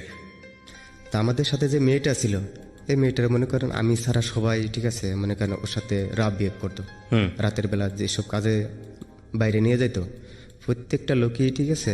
ওই মেয়েটার বাপের বয়স আছে, ভাইয়ের বয়সে আছে, আপনার দাদার ঠিক আছে, বয়সের লোক সে আছে। বুঝতে পেরেছি আমরা। হ্যাঁ, তো কি হয়েছে, ঘটনাটা কি? হ্যাঁ, পরে মনে করেন ওখানে যে পুতুল চুরি করতে গেছে ঠিক আছে, এটা আর নিতে পারলো না। পুতুলটা কিসের ছিল? গোল্ডের? হ্যাঁ, গোল্ডের পুতুল ছিল। পরে মনে করেন ঠিক আছে ওটা নেওয়া হইলো না। পরে আপনার প্রথম দিনের কাজ এটা? হ্যাঁ, কিন্তু আমার পকেটে একটা মোবাইল ছিল।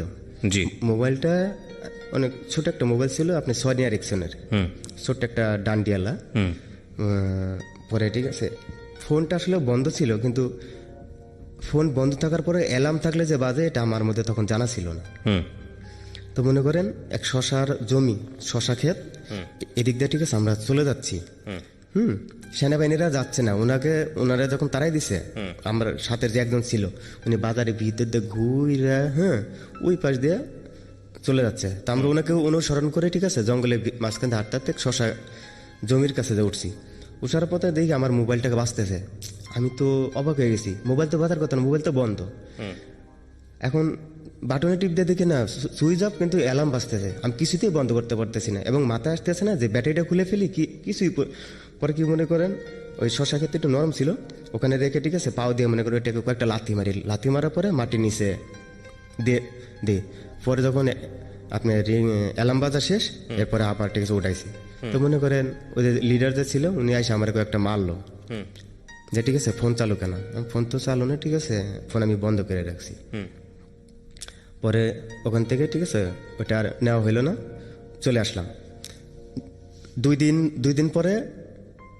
দিন পরে মনে করেন ঠিক আছে দিনাজপুর যেতে হবে। পরে আমি ভাই আমি ঠিক আছে যেতে পারবো না, আমি অলরেডি ঠিক আছে একদিনে বুঝে গেছি যে হলে খারাপ পথে চলে, আমার পক্ষে সম্ভব না। এই কথা যখন বলছি আমার সাথে, তো আরও কারে ফোন দিল, তো দেখলাম ওদের গ্রুপের 3-4 জন, দোলেশ্বরী নদীর মাঝখানে ওদের টিমে আমাদের টিমের একটা নৌকা ছিল।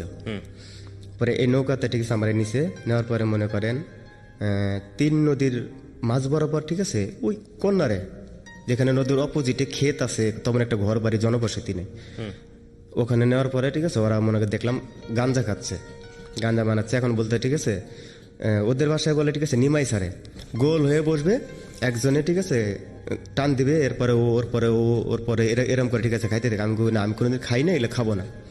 পারকে না খা, কিচ্ছু হবে না। ওরা মনে করি একসময় ঠিক আছে জোর করে ঠিক আছে গাঞ্জাটা দিছে। আমি 2টা টান দিছি। 2টা টান দেওয়ার পরে ঠিক আছে আমার কাছে আর ভালো লাগতেছে না। আমি যখন দাঁড়াইছি তখন দেখি যে নৌকার যে সামনেটা মানে কি বলে নৌকার মানে যেখান দিয়ে আমরা উঠি ওটা মনে হচ্ছে ঠিক আছে আমার চোখের সামনে আইসা পড়ছে। আমি এবার হাতাচ্ছি, আর সামনে যে ধান ক্ষেত ছিল আর কি নদীর ধারে, এগুলো আমার চোখের সামনে আইসা পড়ছে। আমি তখন বুঝতে পারতেছি না যে কিছুদিন আগে দেখলাম ক্ষেতগুলো অনেক দূরে, এখন দেখি সব আমার ঠিক আছে চোখের সামনে চলে আসছে। আমি মনে করি সাথে সাথে বমি টমি করে ওখান থেকে পানি টানি নিয়ে কুলি করছি, ওই পানি খায়াটা মোটামুটি সুস্থেছি। পরে বললো যে আসলে আমাদের টিমের সাথে যারা জড়িত হয় এরা সহজে বেরোতে পারে না। তো বেরোতে পারে না তোমাকে দিনাজপুর যেতে হবে। আমি কি কাজটা কি? ওখানে গেলে বুঝবা, তোমার সাথে আরো লোক যাবে, সমস্যা নেই। আচ্ছা। পরে মনে করেন শ্যামলী গাড়িতে টিকিট কাটলো, আমার সাথে আরও একজন। পরে মনে করেন ঠিক আছে গেলাম দিনাজপুর, যায় আপনার শহরে 5-6 তলা একটা হোটেল, হোটেলে উঠলাম। তো হোটেলে যে রুমটায় যেতে বলছে 205 নাম্বার, এই রুমটার মধ্যে যাওয়ার পর দেখি কেমন জানি সব নেশাগ্রস্ত লোক, সিগারেটের গন্ধ, সিগারেটের মোতা, মানে অন্যরকম পরিবেশ। আমার খুবই খারাপ লাগলো। পরে এখান থেকে আমার সাথে যে লোকটা গেছে ওনার কাছে 5 লাখ টাকা দিছে, 5 লক্ষ টাকা অরিজিনাল টাকা দিছে। অরিজিনাল টাকা দিছে, এটা আমাকে বলে নাই। ওখানে যাই দেখি ওর যে পার্টি ওনাকে গুইনা 5 লাখ টাকা দিছে। আচ্ছা। সব 500 টাকার বান্ডিল, 10টা বান্ডিল, 5 লক্ষ টাকা। আচ্ছা। এই 5 লক্ষ টাকা দিলে আপনার 15 লক্ষ টাকা দিবে নকল টাকা। ওকে, আপনি যা হচ্ছে সেটাই বলেন, স্টেপ বাই স্টেপ আপনি যেটা দেখছেন, কি করবে না করবে সেটা পরে আমরা যাই। হ্যাঁ, 5 লক্ষ টাকা দিয়েছে, তারপর? হ্যাঁ, 5 লক্ষ টাকা দিছে। তখন ওখানে 15 লাখ টাকা ঠিক আছে দিছে। দেওয়ার পরে এখন আমারে আগেই বলছে যে নিচে শর্ট প্যান্ট এই ধরনের ঠিক আছে ওরাই দিছে, শর্ট প্যান্ট দিছে, টি শার্ট দিছে 2টা। টি শার্ট বলতে আপনার গোলগলা না, আপনার এই যে আমরা যে মেঘাতার মতো যে গেঞ্জিগুলো পরি সাদা সচরাচর, এই ধরনের অনেক টাইট ফিটিং। এগুলোর মধ্যে মনে করেন আমার পেট, পিঠ, চারো পাশ দিয়ে আমার মাজা, আমার মনে করেন রান, এসব জায়গাতেই টাকার বান্ডিলগুলো সব সুন্দর করে হোটেলের মধ্যেই সেট আপ করা হয়েছে। এটা আপনি জানতেন যেগুলো নকল টাকা? আমি তো ওখানে ওরা বলতে ইচ্ছে সরাসরি, আচ্ছা। এই যে ভাই এই যে 5 লাখ দিছে, তো 5 লাখ অরিজিনাল টাকার বদলে 15 লাখ টাকা হচ্ছে আপনার 15 নকল লাখ কিনলেন। টাকা জাল টাকা। মনে করেন আমার বডিতে মনে হয় এই যে আমার এসব জায়গাও ঠিক আছে, হাতের এসব জায়গাতেও ঠিক আছে এই টাকাগুলা করা ছিল। পরে ওরা দেখলাম ঠিক আছে আলাপ করতেছে যে ও পাশের খবর কি। তখন আমার একটা আগ্রহ জাগলো, ও পাশে বলতে কি বোঝায়। পরে বললো ঠিক আছে ইন্ডিয়ার কথা। তখন ওরা ফোনে ঠিক আছে যোগাযোগ করলো যে এখানে কোনো সমস্যা নাই। এখানে পরে যেটা বুঝলাম যে বাঙালি আর ইন্ডিয়ানরা মানে যাদের বাড়িতে কাজগুলো করে, এটা লেগে বর্ডারের থেকে কিছুটা ভিতরে আর কি, তার একটা আস্তানা কোন একটা বাড়িতে তৈরি করে নেয়, সেখানে এই জিনিসটা তৈরি করে আর ধীরে ধীরে বাংলাদেশে এইভাবে ঠিক আছে সাপ্লাই করে। আচ্ছা। পরে মনে করেন আবার শ্যামলীতে রাতের বেলা টিকিট করলো, উঠলাম গাড়িতে, উঠার পরে আমার সাথে যে লোকটা ছিল উনি এখন আমার কাছে বসবেন না, সিট 2 জায়গায় কাটছে। জি। আমার তখন মনের মধ্যে একটা সন্দেহ হইলো যে এই যে মনে হয় জীবনে ঠিক আছে বিপদ একটা হয়ে গেছে। উনি পিছিয়ে যায় বসলো, তো মনে করেন গাড়ি ছাড়ছে, দিনাজপুর থেকে ওই গাড়িটা আসবে সৈয়দপুর রংপুর হয়ে ঢাকায় আসবে। এরপরে রংপুরের আগে যখন হঠাৎ করে দেখি ঠিক আছে গাড়ি ব্রেক, মনে করেন সিআইডি ঠিক আছে গাড়িতে উঠছে।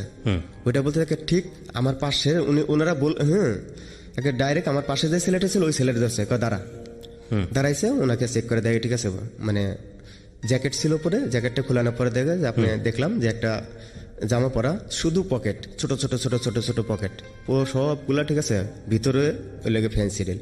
পরে ওরা নামাই নিয়ে গেল। আমার মনটা তখন ঠিক আছে অনেকটা ছুটে হয়ে যায়। যাক গাড়ি চলতে থাকে যমুনা সেতু পর্যন্ত চলে আসি। যমুনা সেতু যখন চলে আসি তখন আপনি যমুনা সেতুর এই পাশে আপনার পুলিশে ইশারা দেয়, তখন গাড়িটা থামে। গাড়িটা যখন থামে তখন রাত 2:30-3টা এরকম আর কি। তখন ওরা ঠিক আছে বলে যে গাড়িতে যারা আছেন সবাই নিচে নামেন, গাড়িটা চেক হবে।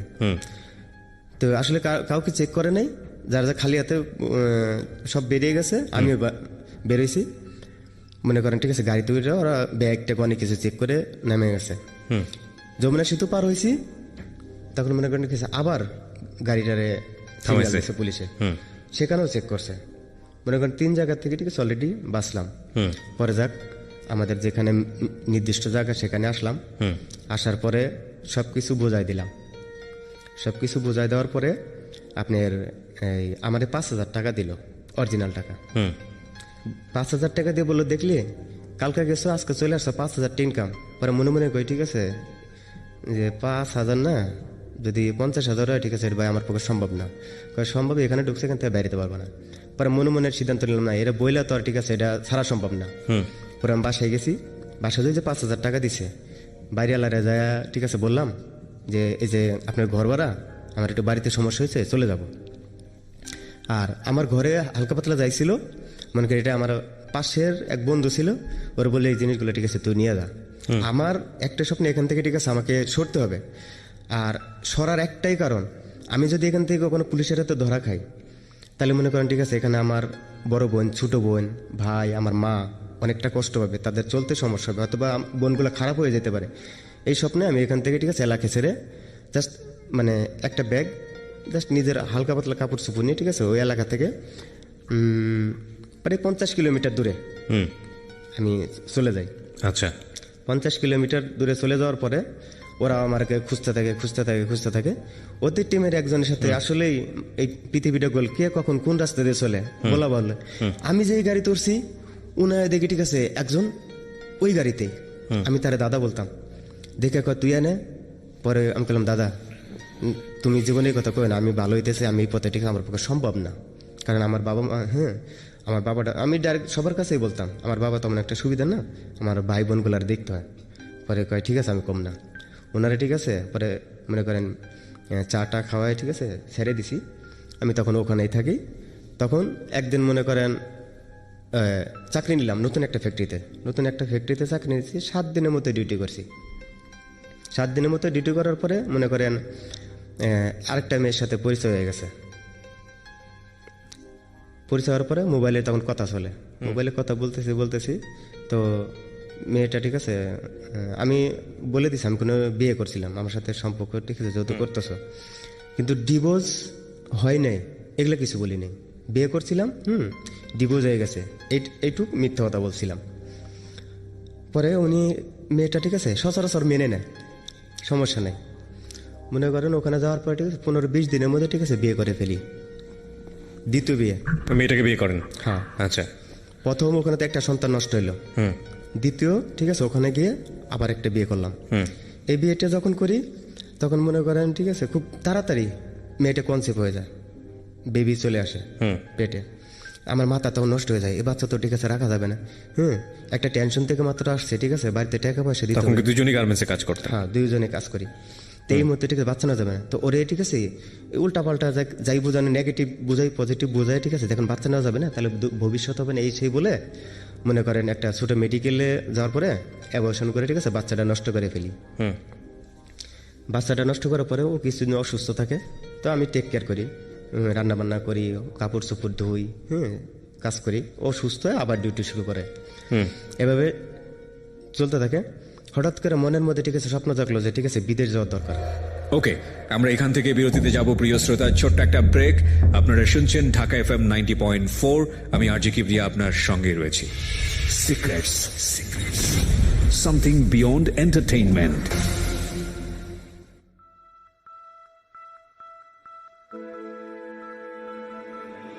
লাভ, hate, challenge, motivation, lies, truth, impossible, virtue, morality, something beyond entertainment. Welcome to my stage of reality. Stay tuned. Sunday and Wednesday with me RJ Kibriya, only on Dhaka FM 90.4.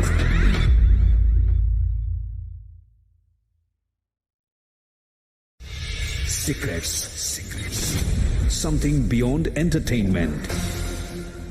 প্রিয় শ্রোতা, আপনারা শুনছেন secrets. আমরা ফিরে আসলাম আজকের এই সিক্রেটসে। জীবন রয়েছে আমাদের সঙ্গে, এবং যারা এই অনুষ্ঠানে অংশগ্রহণ করতে চান প্লিজ আমাদেরকে ফোন করবেন। আমাদের ফোন নম্বর হচ্ছে 09611904904। ওকে, ঠিক আছে, যেখানটায় ছিলাম আমরা। তারপর আমরা যে বাসায় থাকতাম এই বাসার একটা ছেলে, আসলে ওরা খুব ভালো মিল ছিল, খুব ভালো মিল ছিল। ও ডাক্তার আসো, চা খাই, কলা খাই, বিস্কিট খাই। আমি কোনো নেশা পানি ঠিক আছে আমরা তোমার একটা পছন্দ করতাম না। পরে বলতেছে ঠিক আছে যে আচ্ছা বিদেশ যাওয়ার কোনো বুদ্ধি আছে? হ্যাঁ, বিদেশ যাওয়ার বুদ্ধি আছে না, মানে অবশ্যই আছে। আমার এক মামা থাকে লেগে আমেরিকা, আমেরিকায় থাকে। হ্যাঁ, পরে কয় আসা মামার সাথে কথা বলাই দিমনি। উনি 2 দিন পরে ওনার ঘরে রাত্রেবেলা আমার মানে ডাকছে, ডাকার পরে ওনার রুমে গেছি। ওনার রুমে যাওয়ার পরে দেখি একটা লোক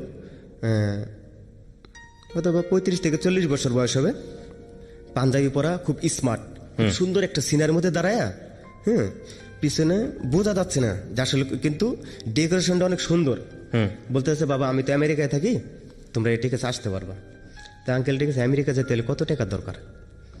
কয় আমরা আসলে এটা হলে প্রথমে ইন্ডিয়া আসতে হবে।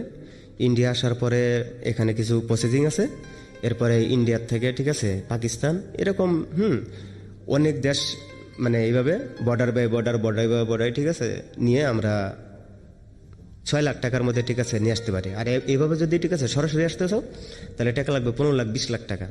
আমি আসলে এত টাকা তো সম্ভব না। পরে মনে করেন যেমন 6 লাখ টাকা, আমাকে 6 লাখ টাকা তো আমাদের পক্ষে সম্ভব না। এটুকু হতে পারে যদি 1-2 লাখ হয় ঠিক আছে, অথবা ধার দেনা করে যেতে পারি, আর বাদ বাকি হয়তো পরে নিতে পারি। উনি কি করলো, কয় এটা সম্ভব না, তাহলে রাখি। 2 দিন পর আবার ফোন দিছে, ফোন দিয়ে বলতেছে ভাই না ওই ছেলেটারে ডাক দাও। বলতে ঠিক আছে। কোন ছেলে আপনাকে? ওই যে আমার প্রতিবেশী যে ছেলেটা, ওনার ভাগনা ওই বাসায় থাকে আর কি। আমেরিকা যাওয়ার কথা কে বলছে? আপনি যাওয়ার কথা বলছেন নাকি অন্য কেউ?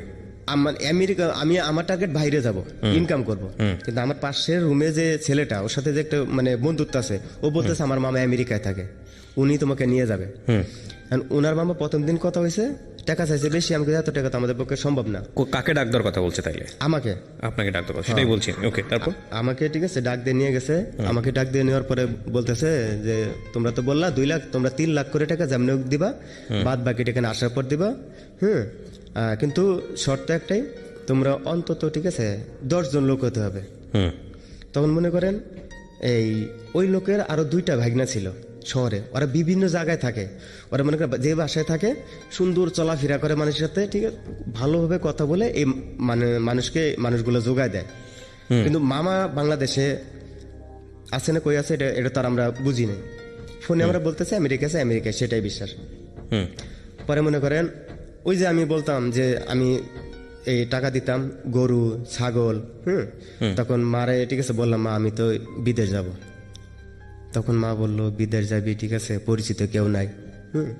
তো পরে পাসপোর্ট করলাম। তখন তো মানে হ্যান্ড রাইটিং, যে হাতে লেখা যে পাসপোর্টটা, ওটা ছিল। 3000 টাকা দিয়ে আসছি, খালি একটা সাইন করে দিয়ে আসছি। উনি মনে করেন কইরা ঠিক আছে আমার বাসায় পরে পাসপোর্ট 1 মাস পরে দিয়ে আইছে। এখন আমরা হইতে ঠিক আছে বন্ধু বান্ধব মিলাইয়া 7 জন হয়েছি। পরে ওনার ভাগনা আমাদের সম্মুখে ফোন দেয়, মামা 7 জন হয়েছে। পরে আমরা এই 7 জনে মনে করেন ঠিক আছে 2.5 লক্ষ করে টাকা জমা দিই। 2.5 লক্ষ করে টাকা জমা দেন 7 জনে? আর 2.5 লক্ষ করে টাকা জমা দিই। কি করে জমা দিই দেখেন, উনি হঠাৎ করে বলতেছে আমাদের কি যে শোনো আমি তো বাংলাদেশের একটা কাজে আসবো, তো তোমাদের কাগজপাতিগুলো ঠিক আছে আমার সব নিয়ে আসতে হবে। মনে করেন উনি হঠাৎ করে 2-3 দিন পরে মনে করেন চলে আসে। আসার পর বলতে তোমাদেরকে মেডিকেল করতে হবে, টাকা পয়সা তখন দেই নেই, মেডিকেল করতে হবে। তো মনে করেন ঠিক সন্ধ্যার দিকে দেখলাম যে একটা হাইস গাড়ি, আপনার নোয়া গাড়ি নিয়ে আসছে 7-8 জন লোক, ওনার ভাগনা সহ উনি সহ। গাড়ি তো ওইটা আসলে রাতের বেলা শহরে কোন দিক দিয়ে আসতেছে, নোয়া গাড়ি গ্লাসগুলো ছিল আপনার এই যে ব্লু কালারের, কালোর মতো ছিল, বাইরে বোঝা যাচ্ছে। কিন্তু দেখ আস্তে আস্তে আস্তে এটুক মনে আছে ঠিক আছে যে ফকিরাপুল এলাকায় কোন একটা আপনার ছোট একটা মেডিকেল কি এরকম ঠিক আছে রুম, এটির মধ্যে মনে করেন এই ব্লাড টেস্ট এই সেই এক্সরে করে। এখানে আসলাম, মানে কোনো টাইম নাই, খুব মানে কেমন জানি খুব বিজি তাড়াতাড়ি মনে করেন ঠিক আছে আমি তাদেরকে মেডিকেল করাইলো। আবার গাড়িতে উঠাই নিয়ে ঠিক আছে সাবা যেখানে থাকতাম সেখানে নিয়ে গেল। নিয়ে যাওয়ার পরে ঠিক আছে হোটেলে নিল, সবাই ইচ্ছা মতো তেহারি বিরিয়ানি এই সেই স্প্রাইট মিস ওইটা অনেক কিছু ঠিক আছে খাওয়ালে। আমাদেরকে একটা পজিটিভ। বাকি লোকগুলো কে জোগাড় করছিল? আপনি জোগাড় করছিলেন? আচ্ছা, ওরা নিজেরাই? বাকি লোকটা ঠিক আছে আমার একটা বন্ধু ছিল, আর ওই যে ওর যে ভাগনা ওই বাসায় থাকে। আপনি 2.5 লক্ষ টাকা কিভাবে জোগাড় করেছিলেন? আমি আমার বাড়িতে ঠিক আছে আমার কিনা গরু ছিল 4টা, ওই গরুগুলো বিক্রি করেছিলেন? হ্যাঁ, গরুগুলা বিক্রি করছিলাম, ছাগল ছিল, এমনকি বাড়ির মুরগিও মনে করেন ঠিক আছে 8,000 টাকার মুরগিও বিক্রি করছিলাম। আর আমার একটা ধানের জমি ছিল, ওটাও বিক্রি করছিলেন? ওটা বিক্রি না, ওটা কটে, আমরা বলি কটে, আচ্ছা, ওটাও ঠিক আছে কটে দিয়েছিলাম। ঠিক আছে। তারপর? এরপরে মনে করেন এই টাকাটা ঠিক আছে সবাই একটা নির্দিষ্ট সময়ের মধ্যে ঠিক আছে টাকাটা জমা নেয়, কিন্তু ওনারা ঠিক আছে প্রথমেই বলে যে এই দেশ থেকে ভিসা নেয়, ভিসা হলে ঠিক আছে ইন্ডিয়ায় যেতে হবে। কিন্তু আসলে ইন্ডিয়া কোন পথ দিয়ে যাবে এটা তো ঠিক আছে কোনোদিন যাই নাই, জানিও না। হঠাৎ পাসপোর্টের সব কিছু ঠিক আছে আমাদের কাছে, ওনারা খালি ফটোকপি নিছে, ছবি নিছে, আর কম্পিউটারে বানানো ঠিক আছে আমাদেরকে কিছু কাগজপাতি দিছে, এগুলো তোমাদের ভিসা। আসলে এই ভিসা যে কি জিনিস, কোথায় চেক করবে ঠিক আছে, এই জিনিসগুলো আমাদের নলেজে ছিল না, জানা ছিল না। আমাদের জানাও ছিল না। আমরা তো অন্ধবিশ্বাস হয়ে গেছি যে একই বাসায় থাকি, ওনারা কি আর আমাদের সাথে মিথ্যে বলবে। পরে মনে করেন আমাদেরকে ঢাকায় নিয়ে আসে, ঢাকার থেকে নিয়ে যায় আমাদেরকে আপনার কক্সবাজার। কক্সবাজার নেওয়ার পরে আপনি ঠিক আছে ওখান থেকে তখন আমি বললাম ঠিক আছে এই নদী পথে ঠিক আছে এদিক দিয়ে কি যাওয়া যাবে, হ্যাঁ এই দিক দিয়ে ঠিক আছে ইন্ডিয়া যাওয়া যাবে। কিন্তু ওনারা ঠিক আছে আমাদেরকে ইন্ডিয়ায় নেয় নাই, আপনি নৌকায় করে ঠিক আছে আমাদেরকে নিয়ে গেছে মায়ানমারে। আচ্ছা, মায়ানমারে নেওয়ার পরে ঠিক আছে আপনার ওদের সাথে বলা ছিল এটা তো ঠিক আছে, পরে মনে করেন বলে দিছে ওনারা ঠিক আছে আমাদেরকে নিয়ে যাইতে যাইতে যাইতে যাইতে তো একটা পাহাড়ের মতো জঙ্গল পাহাড় ঠিক আছে, যেখানে লোক বসবাস কিছুই নেই। বলতেছে ঠিক আছে তোমরা এখানে নামো, আমাদের নৌকা একটু সমস্যা হয়েছে ঠিক আছে পরে উঠো। তো বেডিং পত্র বলছে ঠিক আছে জিনিসপাতি তেমন একটা নিবা না, যার যার কানবে। ওখানে যাওয়ার পরে ঠিক আছে তোমাদেরকে যদি কোনো সহযোগিতা লাগে ঠিক আছে আমি হেল্প করব। পরে আমাদেরকে ওখানে নামাই দেওয়ার পরে ঠিক আছে এই যে নৌকাটা ওখান থেকে ঠিক আছে উদাও হয়, আর আমরা ঠিক আছে মনে করেন খুঁজে পাই না। তো ব্যাগের মধ্যে অনেকের হয়তো বা কারো 1 বোতল পানি ছিল, কারো হালকা খাবার ছিল, এরা মনে করেন 1 দিন 2 দিন ঠিক আছে চলে যায় আর কি। 2 দিন পরে দেখি আপনার মায়ানমারে কিছু কিছু লোক কোনো বাংলা কিছুটা বুঝে, কিছু বলতে পারে। তো এক লোক, ওনার নামটা হলে কি আপনার আবু উমর নামে এক লোক, আপনার ওনার মাছ ধরা নৌকা নিয়ে ঠিক আছে এই সাইড দিয়ে আস্তে আস্তে এখানে। তখন আমি ঠিক আছে ওইদিকে গেলাম, তো ওনার চেহারা দেখে বুঝতে পারলাম যে উনি মুসলিম। সালাম দিলাম, তো উনি হিন্দি বলতে পারে ঠিক আছে, বাংলা কিছু কিছু বলতে পারে। পরে আমি ঠিক আছে ওরে ঠিক আছে ভাঙে বললাম যে দেখ আমাদেরকে 2 দিন যাবত এখানে ফালাই রাখছে, আর যেখানে রাখছে ওখানে পাহাড়, আশেপাশে ঠিক আছে যদ্দূর হাঁটছি কোনো ঘর বাড়ির কোনো দেখি নেই। উনি বলছে যে আমি আমার এলাকা থেকে 8 কিলোমিটার দূরে আসছি, 8 কিলোমিটার দূরে, তো যেখানে আছে সেখান থেকে তো বাড়ি ঘর দেখার মতো কোনো বুদ্ধিই নেই। পরে উনি ঠিক আছে উনি কি করলো, দেখ এখন আমি যদি ঠিক আছে তোদেরকে এই নৌকা দিয়ে ঠিক আছে মানে দিয়ে আসতে যাই, এই নৌকায় সম্ভব না। পরে আমার কাছে তখন $700 ছিল। আমি আমাদের কাছে যার কাছে যেভাবে ঠিক আছে আমাদেরকে বাংলাদেশ পর্যন্ত ঠিক আছে পৌঁছায় দেন। মানে আপনারা তখনই বুঝতে পারছেন যে আপনাদেরকে ফান্দে ফেলে এখানে রেখে চলে ঠিক আছে চলে গেছে। আমরা প্ল্যান করতেছি যে বাসায় যাওয়ার বাইকনারে ঠিক আছে ধর্ম, ওখান থেকে যখন এই বিপদে পড়ছি তখন ভাবতেছি ঠিক আছে ওর বাইকনারে ধর্ম। পরে মনে করেন ঠিক আছে আমরা ওখানে ঠিক আছে ওনারে বললাম, পরে উনি একটা নৌকা ঠিক করে দিল। আসলে যারে ঠিক করে দিচ্ছে ওরাও অনেক ডেঞ্জার। মনে করেন নৌকা ওঠার পর যার কাছে যা ছিল মনে করেন সব নিয়ে নিছে। হ্যাঁ সবই নিয়ে নিছে। নেওয়ার পরে মনে করেন ওরা অনেক ঘুরাইছে পানির মধ্যে, আমাদেরকে ঘুরায় ওরা মানে টাইম সেট করছে যে কোন টাইমটা ওদেরকে ঠিক আছে মানে ওই বাংলাদেশের কোনো একটা পারে ভিড়াই দিলে মানে বাংলাদেশের কোস্টগার্ড অথবা যারা তার বিজিবি এদের চোখে যেন না পড়ে, ওরা ঠিক আছে ওই টাইমটা ঠিক আছে মেনটেন করে মনে করেন আইসা আমাদেরকে এক জায়গায় এরকম অনেক রাতের বেলা নামাই দিয়ে গেছে। নামাই দেওয়ার পরে ওখান থেকে মনে করেন কাছে কোনো টাকা পয়সা নাই, পরে মনে করেন এই এত 7 জন লোক, এই 7 জন লোক থেকে পরে একজন মনে করেন এই কোথায় ঠিক আছে আপনার নাম্বার মুখস্থ ছিল, নাম্বারে ফোন দিয়া টাকা ট্রান্সফার করায়া তার মনে করেন ঠিক আছে 4 জন চলে আসছে। আর আমি হলো গিয়া আপনার এই মডার্ন আপনার কক্সবাজার থেকে ঠিক আছে ঢাকা হয়ে আপনার রাজশাহী পর্যন্ত মডার্ন একটা গাড়ি চলতো। চলে আসার পরে ঠিক আছে যে দ্বিতীয় বিয়ে করলাম, একটা বাচ্চা তো নষ্ট করলাম, আবার মনে করেন চাকরি নিলাম। চাকরি নেওয়ার পরে ঠিক আছে কাজ করতে করতে ঠিক আছে এই টাকাটা তুলতে পারলেন না, ওই বাসায় আসার পরে মনে করেন ওদেরকে তো আর পাই নাই। আমাদেরকে যখন ঠিক আছে ওরা এখান থেকে মানে যখনই আমরা আমাদেরকে চিটাগাঙ্গের দিকে ঠিক আছে রওনা হয়েছি, ওরা মনে করে এখান থেকে বাসা টাসা সব ক্লোজ করে ঠিক আছে চলে গেছে। ওরা তো জানে যে আমরা তো ধরবে ধোকা আমাদেরকে, দিতেছি, হ্যাঁ। ধোকা দিতেছি, ওরা কোনো ফেরত আসলে তো আমাদেরকে খুঁজবে। আইসা দেখি ঠিক আছে বাসায় লোক নেই। বাইরে বললাম ঠিক আছে ওনারা কই, বললো ঠিক আছে যে ওরা চলে গেছে। পরে বললাম এমন এমন ঘটনা, ঘটনা এখন কি আমরা কি করবো, যাক ওখান থেকে গেলো। পরে মনে করেন চাকরি নিলাম, চাকরির এক পর্যায়ে ঠিক আছে আবারও কনসেপ্ট করলো বাচ্চা। কিন্তু তখন আমার মাথার মধ্যে ঠিক আছে অনেক মানে টেনশন চলে আসলো, যতগুলো টাকা নষ্ট করলাম কি করবো এতগুলো টাকা আমি কিভাবে জোগাড় করবো? এখন যদি ঠিক আছে বাচ্চা নেই তাহলে ওর চাকরিটা বন্ধ হয়ে যাবে। চাকরিটা যখন বন্ধ হয়ে যাবে তখন ঠিক আছে আমার তো একা সংসার চালানোর সমস্যা, বাপ মারে চালানোর সমস্যা। পরে মনে করলাম ঠিক আছে ওরে আবারও মনে করেন এই বাচ্চাটা নষ্ট করাইলাম, আবারও বাচ্চাটা নষ্ট করলাম। করার পরে আবার কিছুদিন অসুস্থ ছিল, ওষুধপাতি খায় সুস্থ হইল। এরপরে মনে ওর সাথে একটা ঝগড়া সৃষ্টি হওয়া শুরু করলো, তুমি আমার 2টা সন্তান নষ্ট করছো, তুমি মানুষ না, অনেক রকম গালাগালি। এক পর্যায়ে মনে করেন ঠিক আছে ও চলে যাওয়ার নিজে ডিভোর্স দেয় আমারে, নিজে ডিভোর্স দেওয়ার পরে তখন আমি ওই এলাকার থেকে অন্য এলাকা চলে যাই। অন্য এলাকায় চলে যাওয়ার পরে ঠিক আছে আবার চাকরি করতে থাকি। চাকরি করতে করতে অন্য আরেকটা মেয়ের সাথে আমার সম্পর্ক হয়ে যায় আর কি। সম্পর্ক হওয়ার পরে মনে করেন 4 মাসের মাথায় আবার আরেকটা বিয়ে করি। এটা আমার 3 নাম্বার বিয়ে। আচ্ছা, এটা আমার 3 নাম্বার বিয়ে। ওই মেয়েটার সাথে 3 নম্বর বিয়ে যখন করেছেন তখন বয়স কত আপনার? 3 নাম্বার যখন বিয়ে করছি তখন আমার বয়স হলে 18 বছর। এর আগে আরো 2টা আছে। ফার্স্ট বিয়েটা 14 বছর। চিন্তা করুন অবস্থা। ওকে, 3 নম্বর বিয়ে, তারপর? পরে এরপরে বিয়ে করলাম। বিয়ে করার পরে এটা আমার বাড়ির থেকে জেনে যায় আচ্ছা, যে প্রথম যে বিয়ে করেছিলাম এটা তো জানতো, দ্বিতীয়টা জানে না, তৃতীয়টা ঠিক আছে জেনে গেছে। জেনে যাওয়ার পরে প্রথম যে ওয়াইফ উনি কোনো আমাকে ডিভোর্স দেয় নাই। ওই অবস্থা ও ওর মতো, আমি আমার মতো। পরে ও জিনিসটা আমার কোনো ফ্রেন্ড সাইকেলের দ্বারা জানতে পারে, তো ও আমাদের বাড়িতে চলে যায়, যা বলে দেখেন আপনার ছেলে এই কাজ করছে।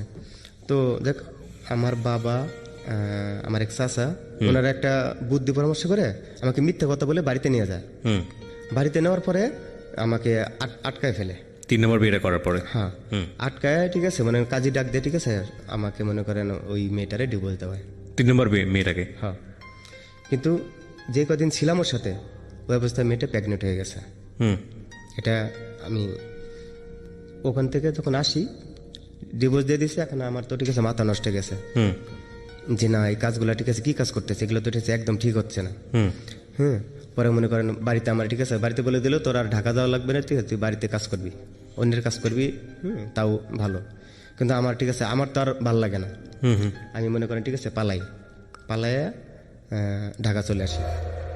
প্রিয় শ্রোতা, ছোট্ট একটা বিরতি নিব এই পর্যায়ে। আপনারা শুনছেন সিক্রেটস। অনুষ্ঠান চলাকালীন সময় আপনারা চলে আসতে পারেন আমাদের ইউটিউব চ্যানেলে। আমাদের ইউটিউবের ঠিকানা হচ্ছে www.youtube.com/DFM904। আমি আবারও বলছি, আপনি খুব সহজভাবে খুঁজে পেতে পারেন আমাদের চ্যানেলটি। ঢাকা FM 90.4 নামে আপনি সার্চ করবেন। সার্চ করলে আমাদের চ্যানেলটি চলে আসবে, যেখানে প্রায় 1,35,000-এর মতো সাবস্ক্রাইবার আছে রাইট নাও। আপনি গিয়ে ওখানে অবশ্যই সাবস্ক্রাইব বাটনে ক্লিক করে পাশের যে বেল বাটনটি দেখতে পাবেন ওটা অন করে দেবেন। তাহলে তাৎক্ষণিকভাবে আপনারা জানতে পারবেন যে আমরা কখন এখানে আমরা নতুন এপিসোড আপলোড করছি। অনেকে রাতের বেলা শুনতে শুনতে ঘুমিয়ে যান, তাদের জন্য এটা একটা বিশাল সুযোগ। ওকে, ছোট্ট একটা বিরতির পর আমি RJ কিবরিয়া আবারও ফিরে আসছি। শুনছেন Dhaka FM 90.4 secrets, something beyond entertainment.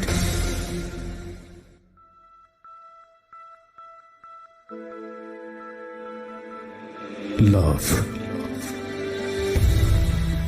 hate, challenge, motivation, lies, truth, impossible, virtue,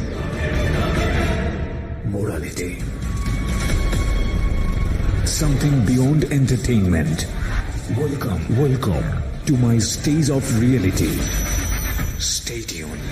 Sunday and Wednesday with me RJ Kibriya, only on Dhaka FM 90.4.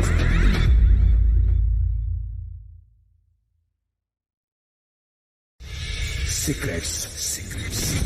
Something beyond entertainment.